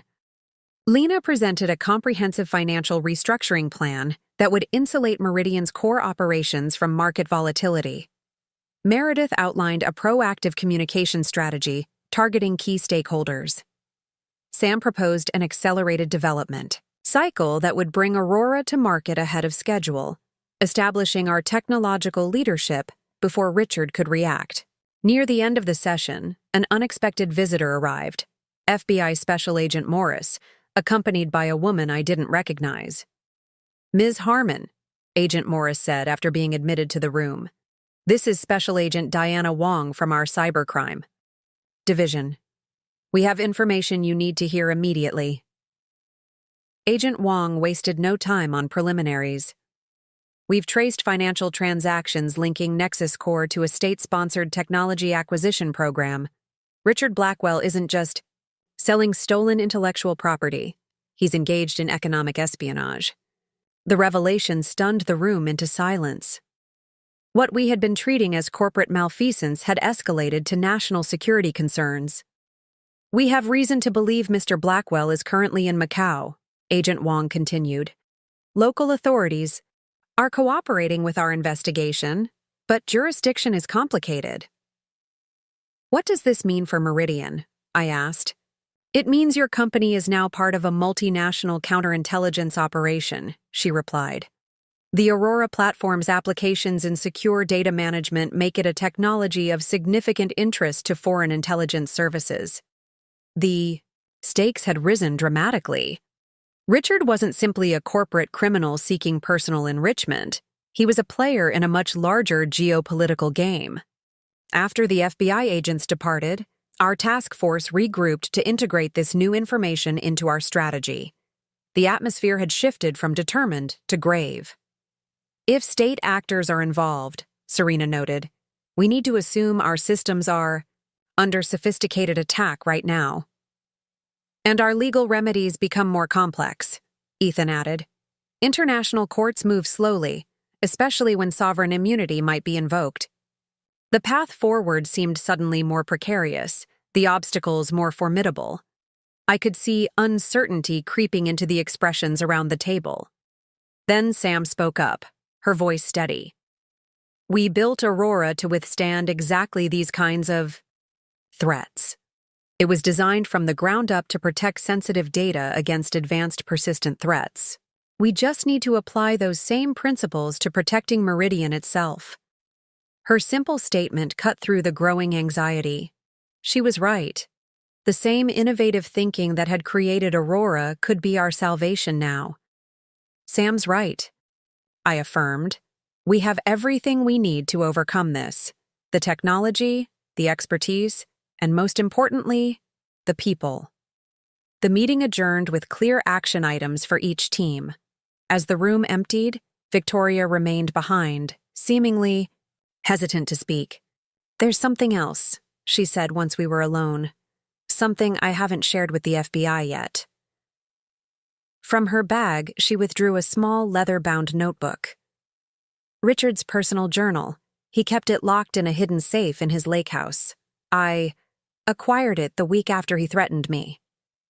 The journal contained Richard's handwritten notes spanning the past 5 years, unfiltered thoughts on his schemes, his contempt for the board, his plans for Meridian's technologies. Most disturbing were his assessments of key personnel, including detailed notes on how to manipulate or neutralize anyone he considered a potential threat. The entry about me was particularly revealing. "Teresa Harmon remains my most significant challenge. Her technical expertise makes her valuable, but her integrity makes her dangerous. She still believes in building technology for its own sake, rather than as a means to power. Such naivety would be amusing if it weren't so potentially problematic. I've successfully isolated her within the software division, but her influence with the development team continues to grow.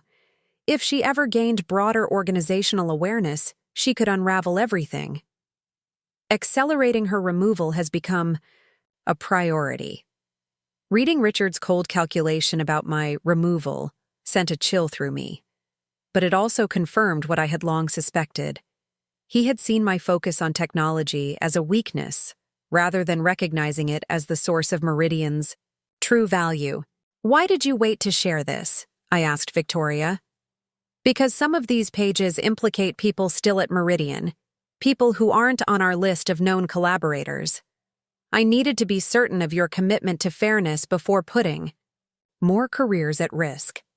It was a reasonable concern. In the chaos following Richard's exposure, there had been calls for sweeping dismissals of anyone associated with his leadership team. I had insisted on thorough investigation rather than presumptions of guilt. We'll handle this carefully, I promised.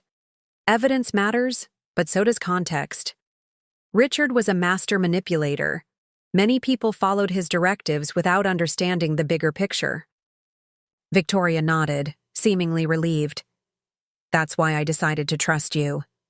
Richard never understood that compassion isn't weakness.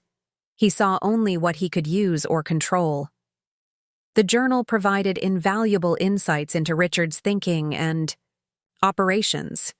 More importantly, it revealed a network of external partners, bankers, consultants, industry analysts, who had facilitated his schemes, often unwittingly. Each represented a potential vulnerability that needed to be addressed. Over the next 2 days, our task force worked relentlessly to implement protective measures across Meridian's operations. Security protocols were enhanced, financial controls tightened, communication channels secured. The Aurora platform underwent additional hardening against potential exploits. Throughout this intense period, I was struck by the emergence of natural leaders from unexpected places within the organization. A junior analyst in finance developed an innovative monitoring system to detect unusual transaction patterns. A customer support manager created a proactive outreach program that strengthened key client relationships. A facilities coordinator reorganized physical security measures to protect our development labs. These individuals had always possessed these capabilities, but under Richard's leadership, initiative had been discouraged, creativity contained.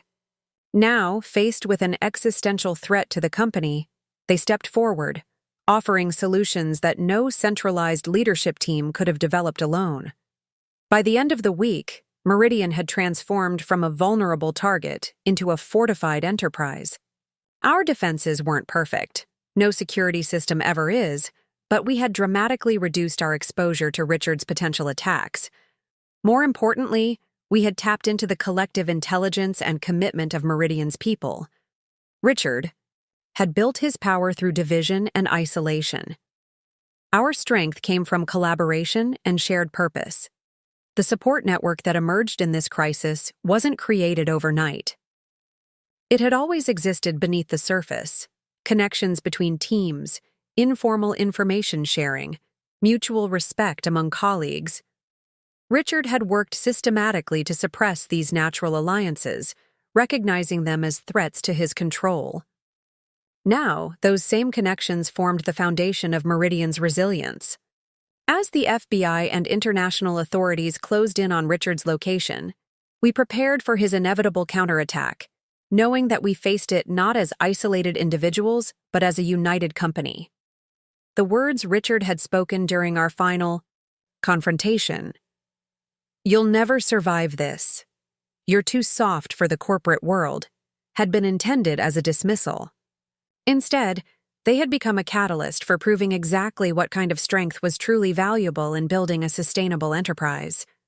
The corporate world didn't need more leaders like Richard, operating through fear and manipulation. It needed people who understood that genuine power comes from empowering others, creating environments where innovation thrives and integrity is rewarded. As our task force convened for its final planning session before the weekend, I shared a simple message. Richard underestimated all of us. He mistook technical focus for naivety, ethical boundaries for weakness, collaborative leadership for indecision. That was his fundamental error, and it will be his downfall. 10 days after the discovery of the bomb in my car, the moment we had been preparing for arrived unexpectedly. I was reviewing security protocols with Serena Patel when Patricia burst into the conference room, her usual composure shattered. "He's here," she said breathlessly. "Richard is in the building." My first thought was disbelief. Richard Blackwell, the subject of an international manhunt, Walking into Meridian's headquarters seemed impossible. "Are you certain?" I asked, already reaching for my phone to alert security. "Absolutely." He just walked through the main entrance, accompanied by two men in suits. He's heading for the executive elevator. Serena was already contacting the security team through her earpiece, initiating lockdown protocols, all access to executive floors restricted. My mind raced through possibilities. Was this a desperate gambit, a calculated power move, or something else entirely? "Where are the FBI agents?" I asked. "Agent Morris left for the field office an hour ago," Patricia replied.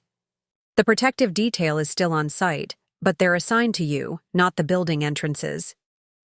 Indeed, two agents were stationed outside our conference room, visible through the glass wall. They were now receiving urgent communications, their expressions shifting from professional detachment to focused alert. One of them entered the room. "Ms. Harmon, we've been informed that Richard Blackwell has entered the premises. We need to move you to a secure location immediately." "No," I said, the decision crystallizing instantly. "If Richard is here, there's a reason. I need to understand what he's doing." "Ma'am, with all due respect, this man attempted to have you killed. Your safety is our priority." "And the safety of everyone in this building is mine," I countered. "Richard knows this facility intimately. If he's planning something, moving me to a secure location won't stop him. We need to confront this directly."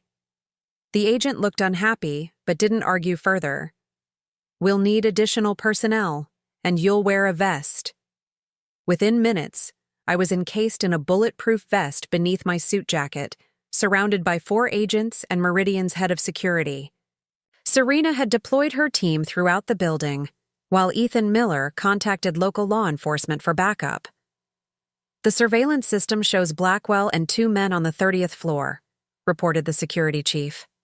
"They bypassed the elevator, restrictions using an executive override code that should have been deactivated." "Where exactly?" I asked. "Your office, ma'am. They're waiting in your office." Of course. Richard would consider it a symbolic victory to confront me in the space that had once been his. The office I had deliberately not redecorated as a reminder of what we were working to change. "Patch me through to the office phone," I instructed. "Patricia, let's find out what he wants before we go up there." She dialed the extension, putting it on speaker. The phone rang 3 times before being answered. "Teresa." Richard's smooth voice filled the room, showing no trace of stress despite his fugitive status. "I was beginning to think you were avoiding me." "You've gone to extraordinary lengths for this meeting," I replied, keeping my tone neutral. "Breaking into the building, violating international law by returning to the country. It must be important." "Oh, it is." His chuckle sent a chill through the room. "And it's not breaking in when you have valid credentials. Your security team should be more thorough about deactivating access." A pointed look at our security chief, who appeared mortified. Another vulnerability Richard had exploited. "What? Do you want, Richard?" "A conversation, face to face. No FBI, no security teams. Just you and me, resolving this situation like the professionals we are." "The situation where you stole company technology, diverted millions in funds, and tried to have me killed. That situation?" "Such dramatic characterizations," Richard sighed. "I thought you were more rational than that, but this is exactly why we need to talk privately. Too many misunderstandings have occurred." The agents were signaling urgently, one making a throat-cutting gesture suggesting I end the call. Another was writing on a notepad. Stalling for time. They were right. Every minute we kept Richard talking was another minute for law enforcement. To surround the building, another minute for Serena's team to secure vital systems against whatever he might be planning. "I'm open to a meeting," I said, ignoring the agent's concerned expressions. "But I need assurances. Who are the men with you?" "Merely associates ensuring my safety. They're unarmed and pose no threat. unlike the small army you've no doubt assembled. And why should I trust your assurances after a bomb was found attached to my car? Richard laughed, the sound unnervingly genuine. Oh, Teresa, always so direct. That unfortunate incident was an unauthorized initiative by an overzealous third party. Not my style at all. I prefer more elegant solutions. Such as selling our technology to foreign governments? A pause, the first crack in his composed facade. You've been busy, but you're only seeing pieces of a much larger picture. Come upstairs alone, and I'll explain everything. You have my word that no harm will come to you. The word of a man who had betrayed the company he was entrusted to lead, who had systematically undermined and planned to discard a colleague of 25 years, who had fled the country to escape justice. Yet something in his tone gave me pause. Richard sounded not just confident but almost relaxed, as if he held cards we hadn't yet seen. 15 minutes, I said. Then the FBI will come up regardless of any agreement. Fair enough. The elevator is waiting for you. As I ended the call, the room erupted in protests. This is completely inadvisable, the lead agent insisted. He could be planning anything. We don't even know if those men with him are actually unarmed, added the security chief. I understand the concerns, I acknowledged. But Richard didn't come here for violence. He's too calculating for that. He wants something else, and I need to find out what.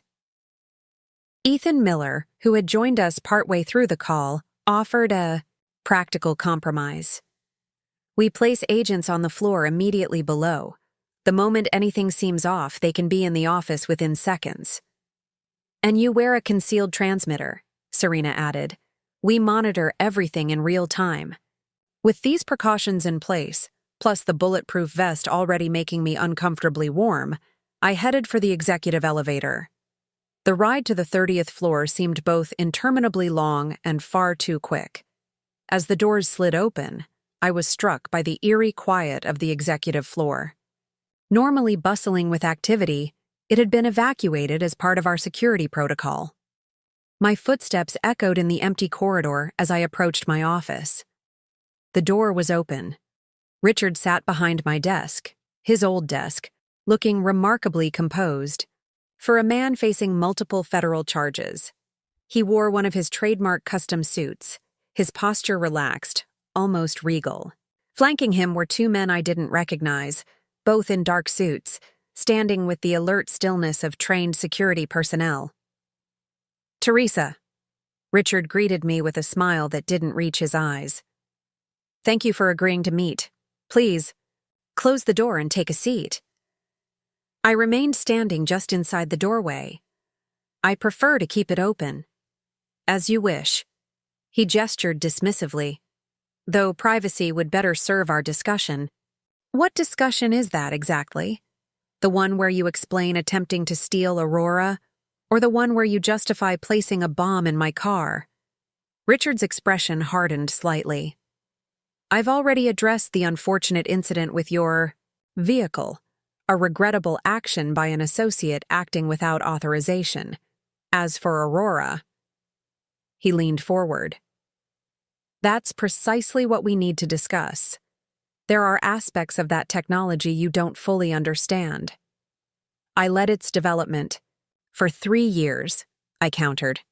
I understand it better than anyone. You understand its technical capabilities. What you don't grasp are its implications. Geopolitical, economic, strategic. Richard's tone shifted, becoming almost professorial. Aurora isn't just a data management platform. It's a paradigm shift in information control. Do you truly believe Meridian is equipped to handle that responsibility? The question caught me off guard. It wasn't the defensive justification I had expected, but something more nuanced and potentially more dangerous. We built it, I replied. We understand its applications and limitations. Who better to guide its deployment? Richard laughed softly. Oh, Teresa. still viewing technology as a neutral tool rather than a weapon of economic warfare. This is exactly why I had to take matters into my own hands. He stood, moving to the window that overlooked the city. The world is changing faster than Meridian can adapt. Nation-states, not corporations, will control the next generation of technology development. I simply recognized this reality before the board did. By stealing our intellectual property and selling it to the highest bidder. By ensuring Aurora reached the entities best positioned to maximize its potential, he corrected smoothly. The compensation was merely recognition of my contribution to facilitating that transition. His casual reframing of corporate theft as strategic vision was breathtaking in its audacity. Yet I could see how such reasoning might have justified his actions in his own mind. Richard had always excelled at constructing narratives that positioned himself as the visionary while dismissing others as lacking strategic understanding. And the diverted funds? I pressed. The shell company? The backdoor you installed in Aurora's security protocols? Were those also for the greater good? A flicker of annoyance crossed his face. Necessary measures to achieve the optimal outcome. The board's short-sightedness required creative solutions. He returned to the desk, opening a slim leather portfolio. But that's not why I'm here. I'm offering you a chance to correct your course before irreparable damage is done. From the portfolio, he extracted a document and slid it across the desk. A binding term sheet. Nexus Corp will license Aurora back to Meridian for specific commercial applications, while retaining rights for governmental and defense sector deployment. Meridian receives 15% of all government contract revenue in perpetuity. You personally receive a consulting package worth $30 million over 5 years. I stared at the document, momentarily speechless. Richard wasn't here to threaten or intimidate. He was here to negotiate. He still believed he could win, could transform his criminal actions into a legitimate business arrangement. You're offering me a bribe to legitimize your theft, I said finally. I'm offering you a partnership that acknowledges reality, he countered.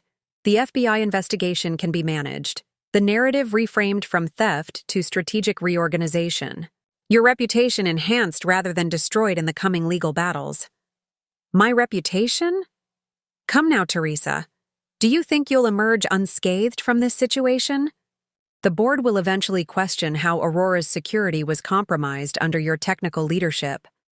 The market will punish Meridian severely once the full extent of the technology transfer becomes public. Your career will end in disgrace rather than triumph.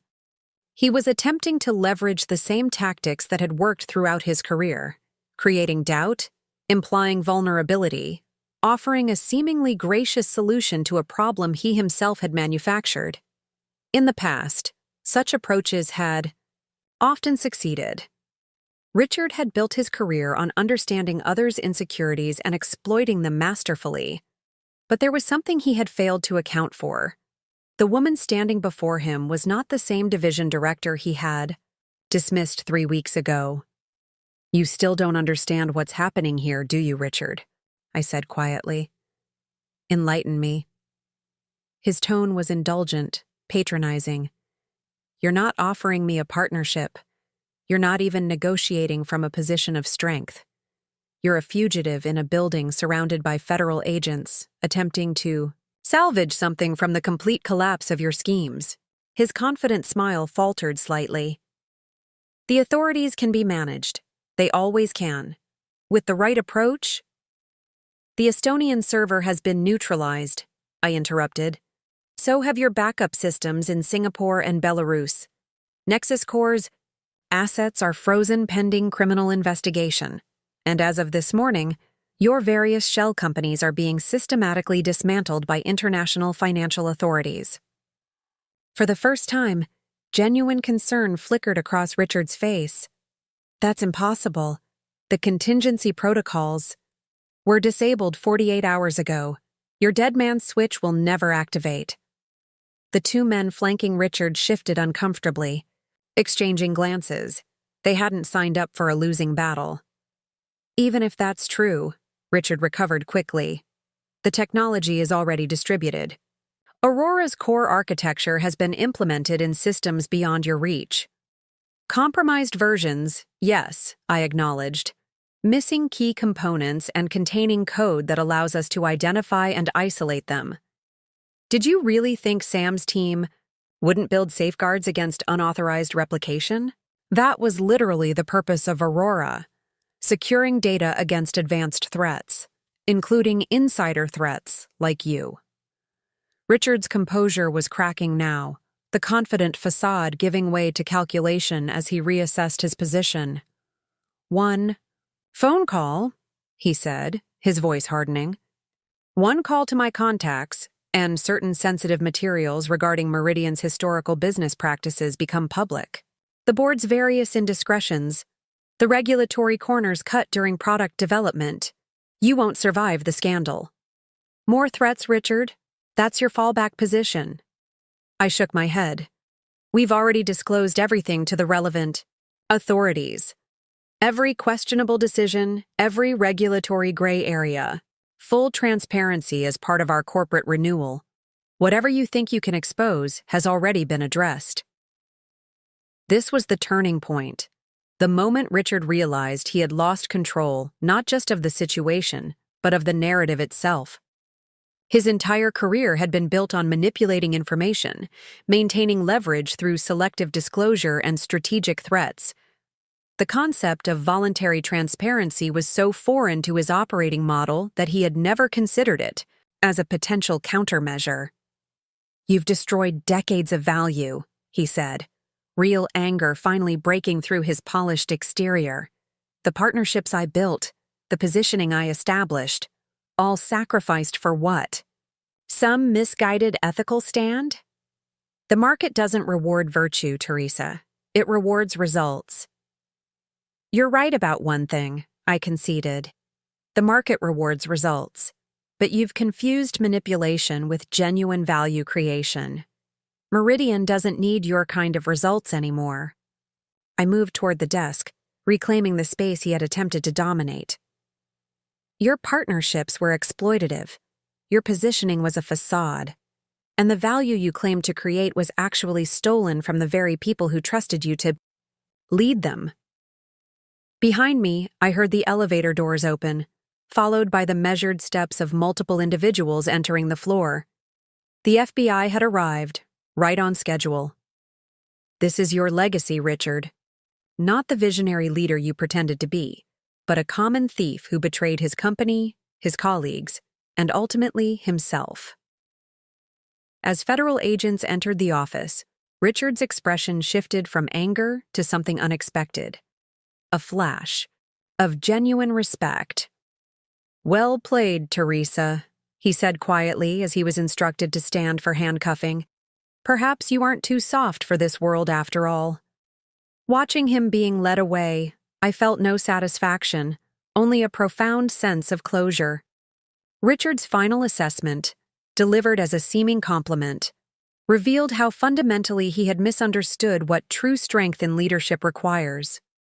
The confrontation that had begun with his attempt to dismiss me after 25 years had culminated in this moment of truth. But the victory wasn't mine alone.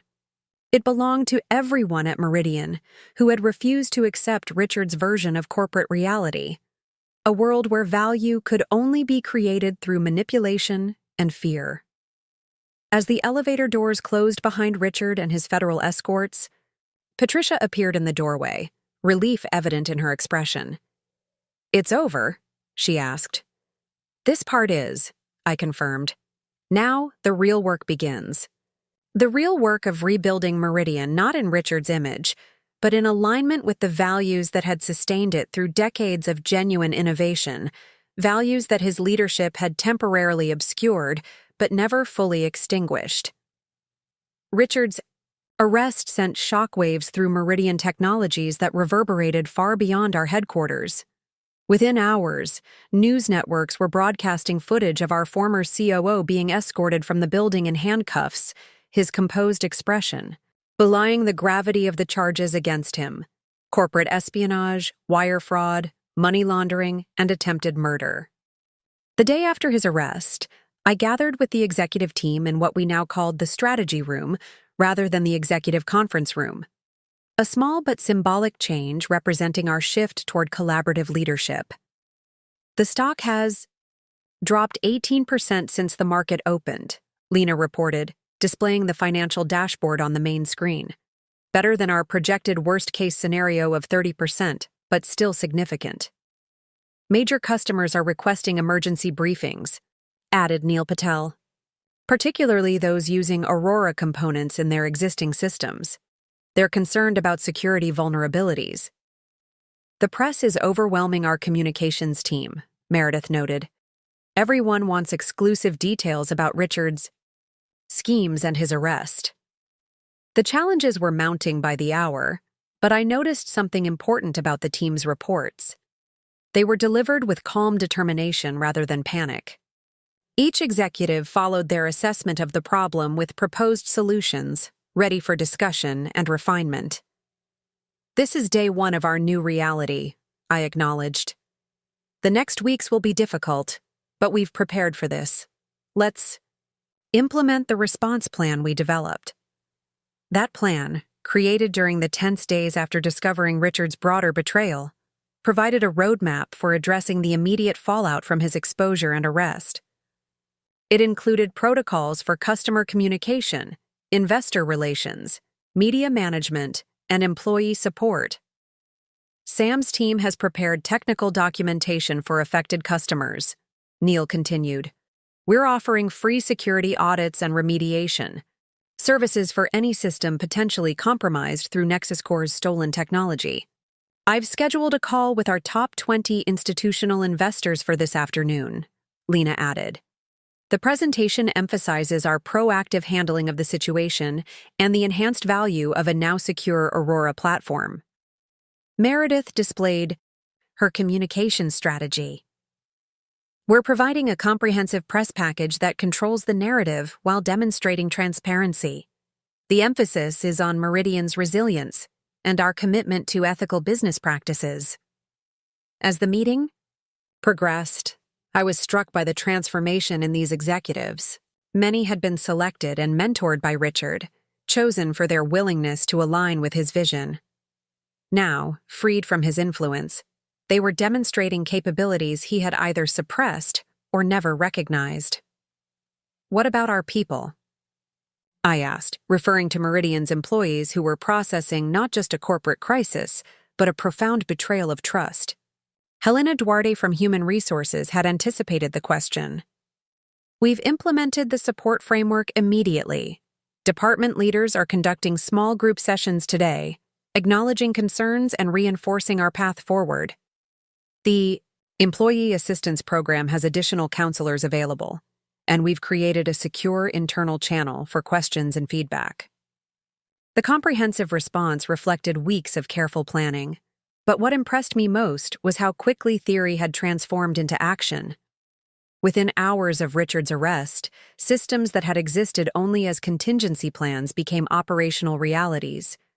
By mid-afternoon, I had completed calls with 3 major customers, participated in Lena's investor briefing, and recorded a video message for all employees. Between these commitments, I made time for something Richard would have considered wasteful. Walking the floors of Meridian's headquarters, making myself visible and available to employees at all levels. The atmosphere throughout the building was complex, a mixture of shock, uncertainty, and cautious optimism. In the software division, I found engineers huddled around workstations, systematically reviewing Aurora's code for any remaining vulnerabilities. In marketing, teams were coordinating message discipline across all channels. In finance, analysts were modeling various recovery scenarios to guide our decision-making. Everywhere, people were engaged not in panic, but in purposeful activity. The paralysis that might have followed such a dramatic leadership crisis had been replaced by focused determination. It's not what I expected, Sam commented as we observed the software team's coordinated response. I thought there would be more fear, more disruption. People rise to challenges when given the right support and clear direction, I replied. Richard never understood that. He thought control required keeping people off balance. By late afternoon, the first quantifiable impacts of our response plan were becoming evident. Several key customers had issued statements reaffirming their partnerships with Meridian following their security briefings. 2 major industry analysts had published assessments that praised our transparent handling of the crisis. The stock price, while still down, had recovered several percentage points from its morning low. More telling were the qualitative signals. Employees who had operated in silos under Richard's leadership were now collaborating across departmental boundaries. Information that had previously been tightly controlled was flowing freely to those who needed it. Decision-making was happening at appropriate levels rather than being bottlenecked at the top. That evening, as I reviewed the day's developments, in my office, Victoria Reynolds appeared at my door. "The FBI finished their initial interview with me," she reported. "They're particularly interested in Richard's international connections." "How are you holding up?" I asked, noting the fatigue evident in her posture. "Better than expected." She managed a small smile. "There's something liberating about finally speaking the whole truth." Victoria had taken a significant personal risk in coming forward with her knowledge of Richard's operations. As his former executive assistant, she could have been implicated in his crimes. Instead, her cooperation had proven invaluable to both Meridian and federal investigators. "The board has approved your consultant position," I informed her. "Your knowledge of Richard's methods will be crucial as we continue to unravel his schemes." "Thank you for that opportunity," she said. "Not many companies would trust someone who was so close to the center of a fraud operation." "You were manipulated by a master," I replied. "And when the moment of choice came, you did the right thing despite considerable personal risk."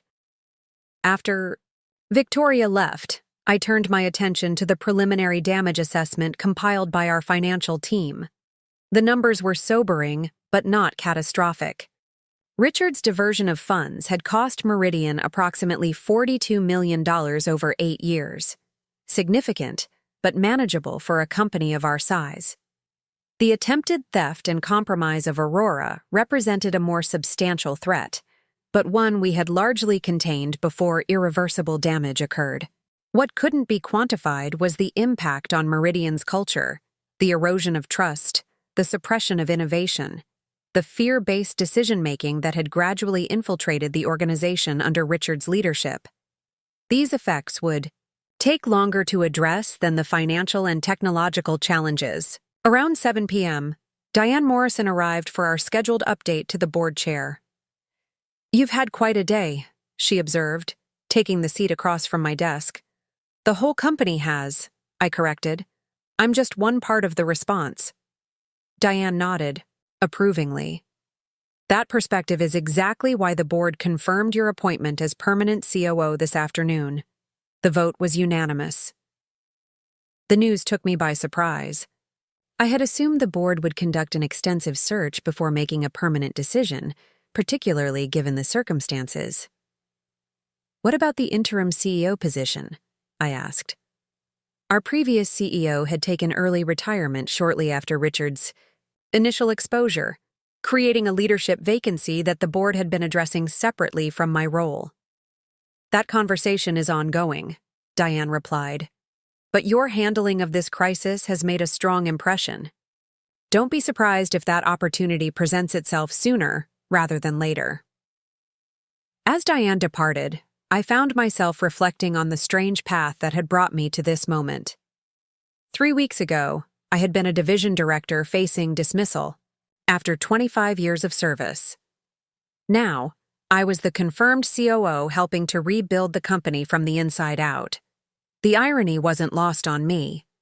Richard had dismissed me as too soft for the corporate world, yet his definition of corporate strength, manipulative, controlling, exploitative, had ultimately proven to be his greatest weakness. What he had never understood was that genuine, organizational strength comes from empowering people rather than dominating them. The following morning brought new challenges.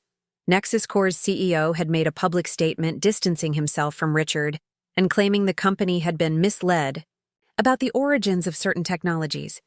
A preliminary hearing in Richard's case had been scheduled, with his legal team already floating a defense strategy that characterized his actions as aggressive but legitimate business practices.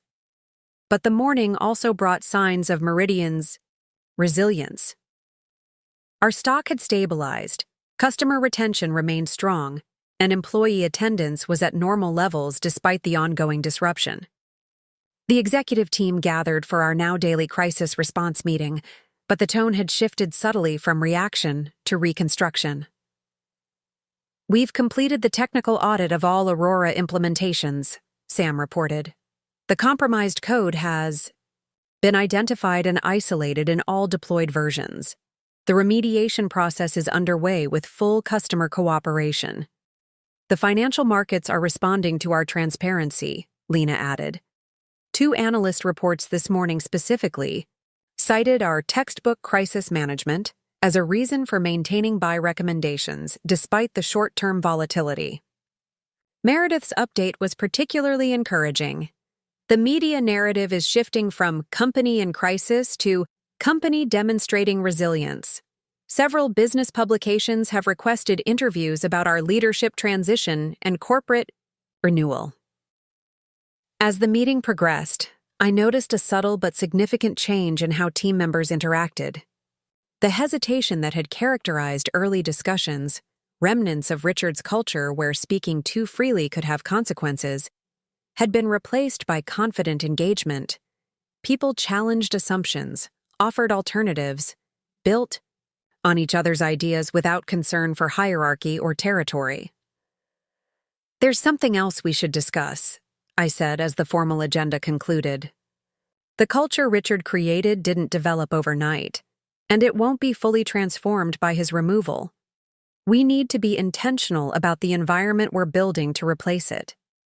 The ensuing conversation revealed how deeply Richard's leadership style had affected every aspect of Meridian's operations. Fear of retribution had stifled innovation. Information hoarding had created unnecessary inefficiencies. Loyalty to Richard had often been rewarded over competence or results. "We've been operating under these conditions for so long that some practices feel normal when they shouldn't," Neil observed. "Just yesterday, I caught myself hesitating to share information with the marketing team because that would have triggered Richard's disapproval." "I've been maintaining separate presentation decks," Meredith admitted. "One with complete data for my own use, and a filtered version for broader sharing, a habit from when Richard insisted on controlling which metrics were visible to other departments." These revelations led to a broader discussion about the kind of organization Meridian should become, one built on transparency, collaboration, and shared purpose rather than control and compartmentalization. As the meeting concluded, Helena, from HR, made an unexpected announcement. "Applications for internal transfers and promotions have increased 340% since Richard's arrest. People who felt trapped in their roles are suddenly seeing possibilities for growth." This statistic, more than any financial or operational metric, demonstrated the immediate impact of our leadership change. Employees who had been operating in a climate of fear were beginning to envision new futures for themselves within Meridian. The transformation was just beginning, with many challenges still ahead. Richard's legal proceedings would keep his betrayal in public view for months. The full extent of his schemes would take time to unravel. Rebuilding customer and investor confidence would require consistent demonstration of our new approach. But the immediate impact was undeniable. In just 48 hours following Richard's arrest, Meridian had begun to evolve from a company defined by one man's manipulative leadership to an organization drawing strength from its collective capabilities. As I prepared for an afternoon of customer calls, I glanced at the simple framed quote I had placed on my office wall, the only decoration I had added to Richard's former space. "The strength of a company is measured not by the power of its leaders, but by the potential they unlock in others." It was a philosophy Richard had never understood, but one that would guide Meridian's renewal in the wake of his betrayal. 3 months after Richard's arrest, the transformation at Meridian Technologies had progressed from emergency response to fundamental reinvention. The initial shock had given way to purposeful reconstruction as we systematically addressed not just the symptoms of Richard's corrupt leadership, but the underlying conditions that had enabled it. On a crisp Monday morning, I stood before a very different audience than the frightened, uncertain employees who had gathered for our first post-arrest company meeting. Today's town hall filled Meridian's largest conference center, with additional employees joining via secure video from our offices worldwide. The energy in the room was palpable, focused, engaged, expectant. Today marks an important milestone, I began, abandoning the podium to walk among the assembled employees. The completion of our organizational redesign and the formal launch of Meridian's new operating model. On the massive screens behind me, a simple diagram appeared. Nothing like the complex, hierarchical organization chart that had defined Meridian under Richard's leadership. Instead, it showed interconnected teams organized around core capabilities and customer needs, with information flows emphasized over reporting lines. For too long, our structure reinforced division and control rather than collaboration and innovation, I continued. Information was treated as a resource to be hoarded rather than shared. Problems were hidden rather than solved. Success was measured by proximity to power rather than contribution to our mission. Nodding heads throughout the audience confirmed the accuracy of this assessment. These weren't abstract observations, but lived experiences for people at every level of the organization. The model we're implementing today isn't just a new org chart. It's a fundamentally different approach to how we work together. An approach built on 3 core principles: radical transparency, distributed decision-making, and aligned purpose. Over the next hour, the executive team and I outlined the specific changes embodied in the new model, from restructured teams to revamped communication channels, from new performance metrics to reimagined physical workspaces. Some elements had been developed by specialized task forces, others crowdsourced through company-wide input sessions. This transformation isn't top-down, I emphasized. It's being built by all of us, incorporating insights from every level and function. The leadership team's role isn't to dictate solutions, but to remove obstacles and provide resources for your best ideas to flourish. As the presentation concluded and employees dispersed to department-level implementation sessions, Diane Morrison joined me near the stage. "Impressive turnout," she observed, and more importantly, impressive engagement. I don't think I saw a single person checking their phone during that entire presentation. "People are invested because they helped create it," I replied. "This isn't something being done to them. It's something they're building together." "The board has noticed," Diane said. "Your approval rating in the latest employee survey is unprecedented. 91% confidence in company leadership. That's unheard of during a major reorganization." "It's not about me," I reminded her. "It's about replacing a toxic system with one that actually serves our collective purpose." The journey to this point had been neither simple nor straightforward. Every aspect of Meridian's operations had required examination and often reinvention. Richard's influence had permeated the organization so thoroughly that rooting it out had required systematic effort across multiple domains. Our approach had begun with physical spaces. The executive floor that Richard had designed as a fortress, separated from the rest of the company by restricted elevator access and intimidating security measures, had been completely reimagined. The imposing private offices had been converted to collaborative team spaces and meeting areas available to anyone in the company. My own office was now on the 17th floor, adjacent to the software development teams, with glass walls and an open-door policy. The symbolic impact of these changes had been immediate, but the substantive work of organizational redesign had required deeper intervention. We had assembled cross-functional teams to analyze and reimagine key processes: how decisions were made, how resources were allocated, how performance was evaluated and rewarded. The results challenged many established practices. Decision authority was pushed downward, with clear guidelines about who needed to be informed versus consulted versus responsible for final calls. Resource allocation became transparent, with budgets and priorities visible across departments. Performance evaluation shifted from individual competition to team contribution and collaborative outcomes. Most radical was our approach to information sharing. Under Richard, information had been tightly controlled, with access granted based on seniority and allegiance rather than functional need. Our new framework inverted this principle. All company information was presumed shareable unless specifically categorized as confidential for legal or competitive reasons. The initial implementation of these changes had been met with varying reactions. Some employees, particularly those who had chafed under Richard's restrictive leadership, embraced the new approaches immediately. Others, who had built their careers around navigating the old system, struggled with the transition.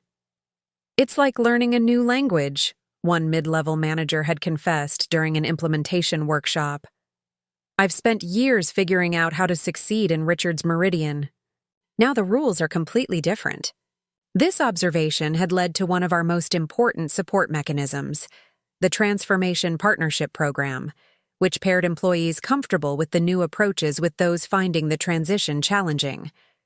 These partnerships provided safe spaces for questions, concerns, and guided practice with unfamiliar processes. By the 3-month mark, the impact of these systemic changes was becoming measurable across multiple dimensions. Project completion times had decreased by 24% due to streamlined decision processes. Cross-functional collaboration, as measured by joint initiatives and resource sharing, had increased by 62%. Employee-initiated innovation submissions had tripled. Most telling was the shift in how problems were addressed. Under Richard's leadership, issues were typically hidden until unavoidable, then managed through blame assignment and damage control. In the new Meridian, early problem identification was rewarded, with resources rapidly deployed for collaborative resolution. This approach was demonstrated powerfully when a potentially serious flaw was discovered in Aurora's newly deployed banking module. Rather than concealing the issue or limiting its visibility, the engineers who found the problem immediately flagged it to all affected teams. Within hours, a virtual war room had assembled, developing both an immediate fix and a systematic solution to prevent similar issues. The entire episode, from discovery to resolution, was documented in a case study shared throughout the company, not to assign blame, but to celebrate the effective response and extract learnings for future situations. Financial markets had noticed the transformation as well. After the initial shock of Richard's arrest and the subsequent revelations about his schemes, Meridian's stock had not merely recovered but surpassed its previous highs. Analyst reports specifically cited the company's cultural renaissance and operational reinvention as key factors driving long-term value.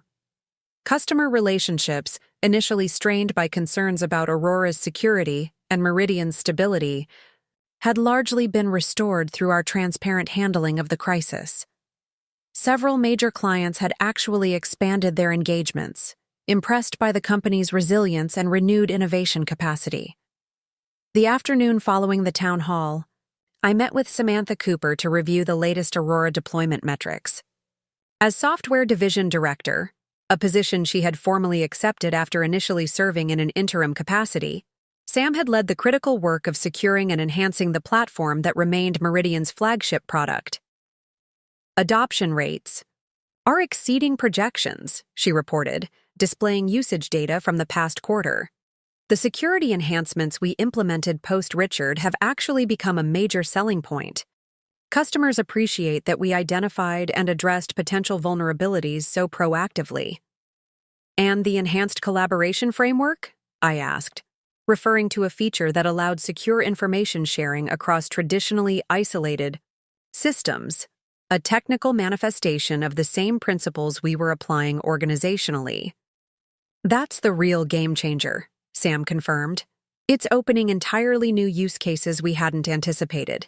The financial services implementation has already generated 3 customer-initiated expansion requests. As we discussed the platform's evolution, I was struck by how Sam's leadership style embodied the changes we were implementing throughout Meridian. She led through expertise and enablement rather than authority and control, creating an environment where her team could do their best work. There's something else we should discuss, Sam said as our technical review concluded. The team has been developing a next-generation concept for Aurora, something that goes beyond our current architecture to address emerging challenges in quantum-resistant security. The project she outlined was ambitious, potentially requiring significant investment at a time when Meridian was still recovering from Richard's financial machinations. Under the old regime, such a proposal would have faced a daunting approval gauntlet, with political considerations often outweighing technical merit. "Have you prepared a formal proposal for the investment committee?" I asked. "That's just it," Sam replied. "Under our new resource allocation framework, we don't need advance approval for exploratory development within certain parameters. The team has already built a working prototype using our innovation resource pool. We only need executive review for the scale-up phase." This was precisely the kind of organizational agility we had been working to create, the ability for teams to move quickly on promising ideas without bureaucratic constraints. In the past, such innovation had been stifled by Richard's need to control all significant initiatives. "Show me what you've built," I said, genuinely curious. The prototype demonstration revealed a breakthrough approach to secure data management in quantum computing environments, a solution to a problem that most of the industry had only begun to acknowledge. The potential applications spanned healthcare, financial services, and national security, with both commercial and social impact implications. "This is remarkable work," I acknowledged when the presentation concluded. "How soon could it be market-ready?" With proper resourcing, 9 months, Sam estimated. "We've already addressed the major technical hurdles. Now it's about refinement and scalability." In the old Meridian, such a project would have been carefully guarded, its potential monetized through restrictive licensing and aggressive patent enforcement. Our new approach emphasized value creation through impact rather than control. "Let's bring in partners," I suggested. "Organizations in critical infrastructure sectors who can help refine the real-world applications while we develop the core technology." Sam nodded thoughtfully.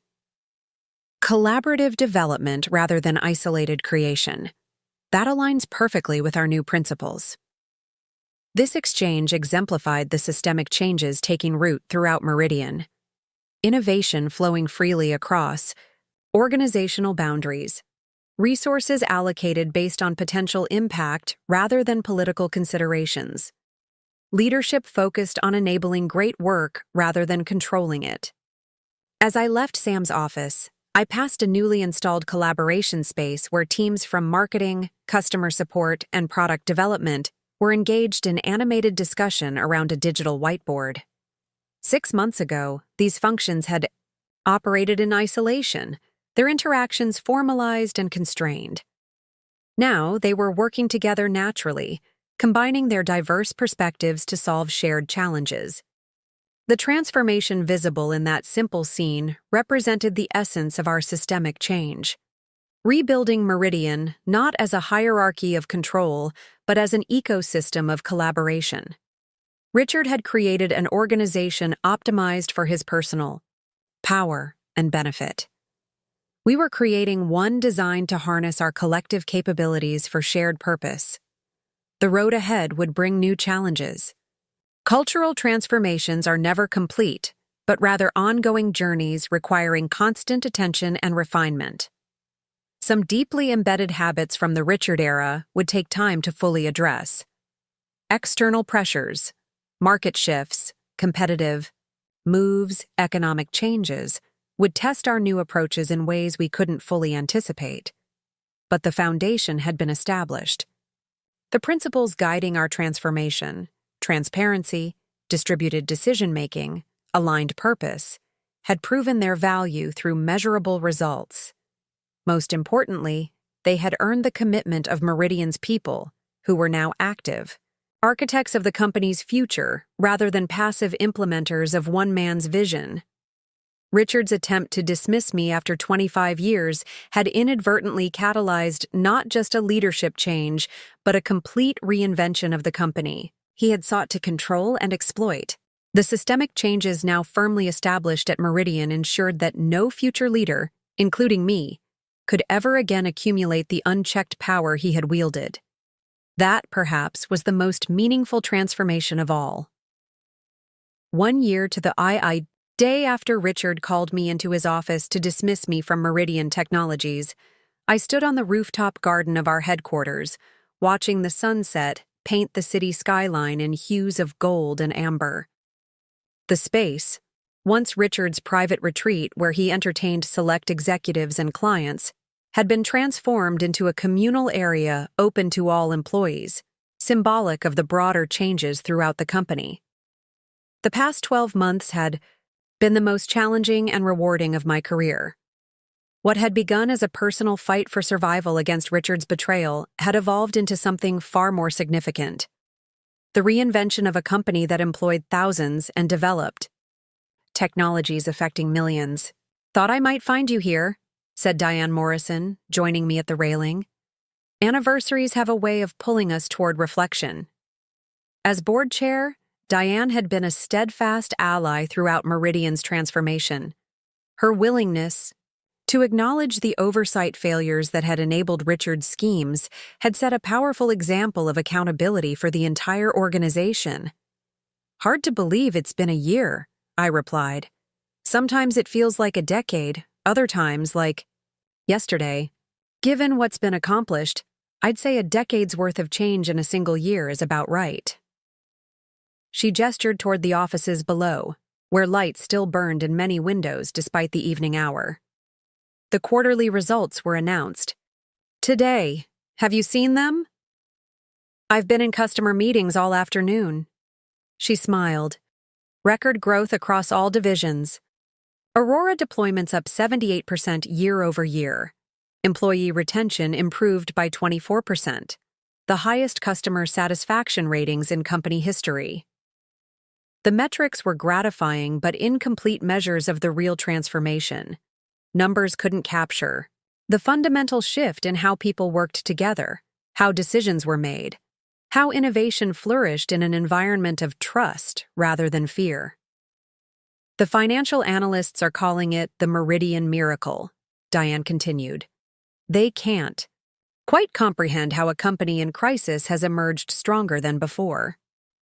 "It's no miracle," I said. "Just what happens when talented people are finally free to do their best work together." We stood in comfortable silence, watching the last light fade from the sky as the city's buildings illuminated against the darkening backdrop. Below us, the offices hummed with purposeful activity. Teams engaged in work that mattered, unconstrained by the artificial barriers Richard had erected throughout the organization. "The board meeting is tomorrow," Diane said, changing the subject. "As you know, the main agenda item is the CEO position. Following Richard's arrest and our previous CEO's retirement, I had served as acting CEO while maintaining my COO responsibilities.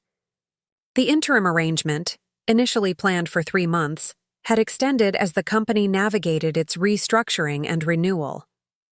"I've reviewed the search committee's final candidates," I responded.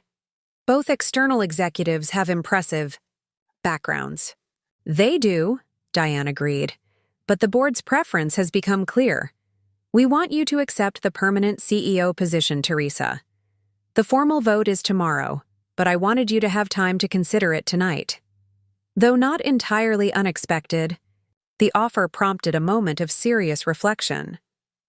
My 26-year journey at Meridian had never been driven by title or position.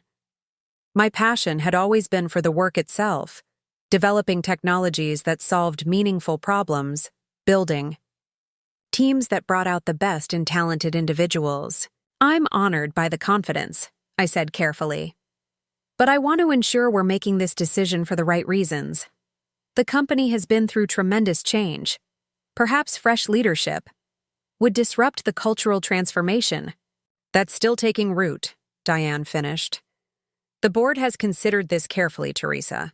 What Meridian needs now is consistency in its leadership approach, not another transition. As we continued discussing the opportunity, my thoughts drifted to Richard and the drastically different paths our careers had taken.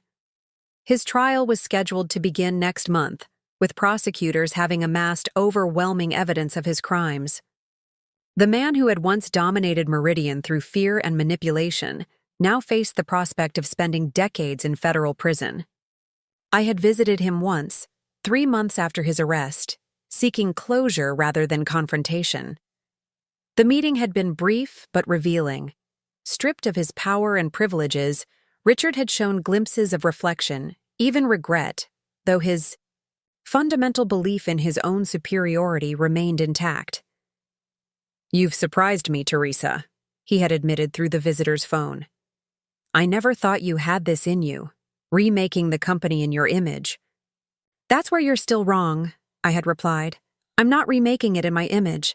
I'm helping create the space for everyone to shape it together." He had laughed at that, the sound hollow through the plexiglass barrier. Still the idealist. We'll see how long that approach lasts in the real world. A year later, the results spoke for themselves. The collaborative, transparent organization emerging from Richard's shadow was outperforming its competitors across every meaningful metric. The approach he had dismissed as idealistic had proven not just ethically superior, but commercially advantageous. "What's on your mind?" Diane's question brought me back to the present moment. I was thinking about something Richard once said, that I was too soft for the corporate world, that I'd never survive without his protection. Diane shook her head. He fundamentally misunderstood what true strength looks like in leadership. The ability to trust, to empower others, to create environments where people can do their best work. These aren't weaknesses. They're the most potent capabilities a leader can possess, as her assessment aligned with my own evolution over the past year. What Richard had perceived as softness, my focus on teamwork, on ethical considerations, on long-term value creation over short-term gains, had proven to be precisely what Meridian needed during its most challenging period. I'll accept the position, I decided, on one condition, which is that we formalize the distributed leadership model we've been developing. The CEO should be a steward of the company's purpose and values, not an autocrat controlling its every function. Diane smiled. The board will be pleased to hear both your acceptance and your condition. This approach to leadership is exactly why we want you in the role. As she departed for another engagement, I remained on the rooftop, contemplating the journey ahead. The formal CEO appointment would bring new challenges, new responsibilities, and likely new attempts by external forces to push Meridian toward more traditional command and control leadership models. Resisting those pressures would require vigilance and commitment to the principles that had guided our transformation: transparency over secrecy, collaboration over competition, purpose over power. These weren't simply organizational preferences, but fundamental values that would determine whether Meridian truly became the kind of company I believed it could be. My phone buzzed with a text from Samantha Cooper. Aurora Quantum Prototype passed final verification testing. Team celebrating in Lab 4 if you're free. This seemingly routine update represented something profound. A year ago, such a breakthrough would have been carefully guarded, its details shared only with those deemed politically important. Now it was an achievement celebrated openly, with its primary architect inviting broad participation in the moment of success. I headed for the elevator, descending from the executive floor to the laboratories 17 levels below. The journey itself reflected the organizational distance we had collapsed, the artificial separation between leadership and creators that Richard had so carefully maintained. Lab 4 was alive with energy when I arrived. Engineers, developers, and researchers gathered around a complex array of equipment, their faces illuminated by both screen glow and evident pride. This team had accomplished something remarkable, creating a quantum-secure architecture that would protect critical data against threats still years on the horizon. "Teresa," Sam called out, waving me over. "Perfect timing. We're just running the final demo." I joined the group, listening as a young engineer I didn't recognize explained the technical breakthrough with contagious enthusiasm. The solution was elegant and powerful, exactly the kind of innovation that had drawn me to technology decades ago. "This is extraordinary work," I acknowledged when the presentation concluded. "How did you overcome the decoherence problem?" Instead of answering herself, Sam turned to the youngest member of the team, an intern who had apparently developed the critical insight. As she explained her approach, I was struck by how fully our cultural transformation had taken root. In Richard's Meridian, credit would have flowed upward, with senior leaders claiming achievements regardless of their actual contributions. Now, recognition flowed to those who had truly driven the innovation, regardless of title or tenure. The celebration continued, with the team already discussing potential applications and refinements. This was Meridian's future. Brilliant people, collaborating freely, motivated by the impact of their work rather than politics or position. As I prepared to leave, Sam pulled me aside. "Did you ever think a year ago that we'd end up here? Not just surviving Richard's schemes, but building something better than what existed before?" The question prompted genuine reflection. A year ago, facing dismissal after a quarter-century of service, my focus had been on exposing Richard's betrayal and protecting Aurora from theft. The possibility of fundamentally transforming Meridian had emerged gradually, born of necessity rather than grand design. "I knew we could overcome Richard," I answered honestly. "I didn't know we could create this." I gestured toward the scene before us, the collaborative energy, the shared purpose, the absence of the fear and political calculation that had characterized the company under Richard's leadership. "You know what made the difference?" Sam asked. "You never tried to become another Richard. You didn't replace his system of control with your own version. You dismantled the system itself." Her observation crystallized something I had intuited but never fully articulated. Richard's greatest damage to Meridian hadn't been financial or technological, but cultural, creating an environment where power was hoarded, information controlled, and trust systematically undermined. Our most significant achievement over the past year had been replacing that toxic culture with one built on fundamentally different principles. Later that evening, as I prepared for the next day's board meeting, I reviewed notes from the town hall scheduled for the following week.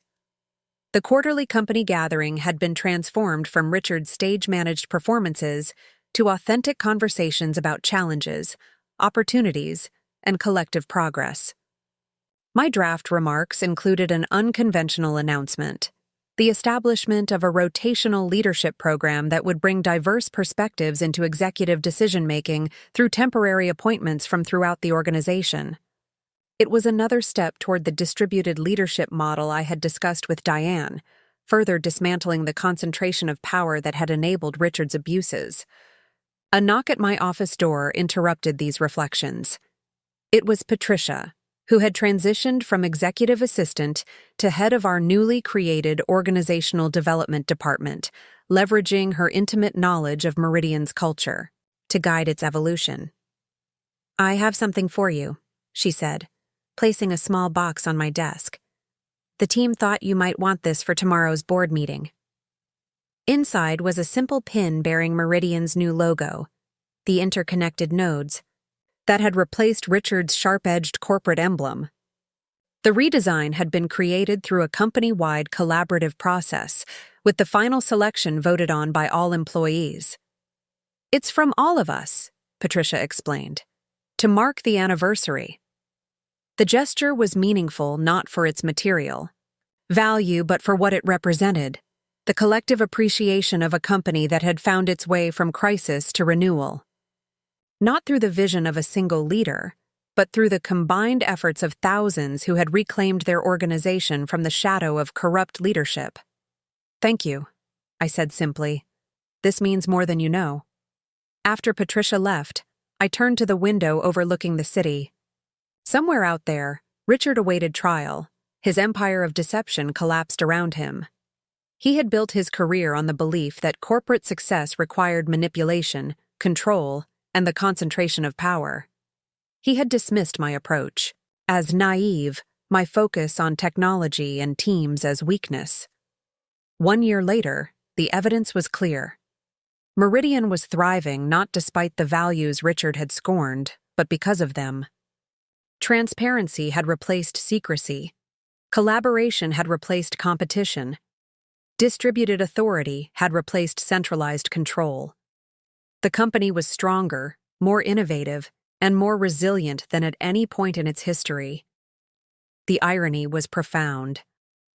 Richard's attempt to dismiss me after 25 years had been meant to remove an obstacle to his schemes. Instead, it had triggered a transformation that repudiated everything he represented and validated the approach he had so consistently undermined. His words from that final confrontation, "You'll never survive this. You're too soft for the corporate," or always have been, had lost their sting entirely. They had become merely the opening lines of a very different story than the one he had imagined.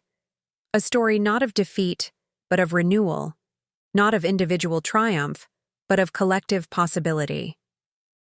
As I prepared to accept the formal CEO role the following day, I knew that the greatest challenge ahead would be maintaining our commitment to this different vision of corporate leadership, one based not on dominance, but on service, not on fear, but on trust, not on control, but on purpose. It was a challenge worth embracing, not just for Meridian, but for everyone who believed that business could be conducted with both integrity and success, that organizations could be both profitable and humane, that leadership could be both effective and ethical. Richard had been wrong about so many things, but perhaps most fundamentally about what constitutes true strength in the corporate world. The past year had demonstrated that compassion isn't weakness, collaboration isn't inefficiency, and integrity isn't naivete. They are, in fact, the building blocks of sustainable success, creating organizations that not only generate value, but are worth the investment of our talents, our time, and our trust. That was the lesson of Meridian's transformation, and the legacy I hoped to help secure in the years ahead. Up next, you've got 2 more standout stories right on your screen. If this one hit the mark, you won't want to pass these up. Just click and check them out. And don't forget to subscribe and turn on the notification bell so you don't miss any upload from us.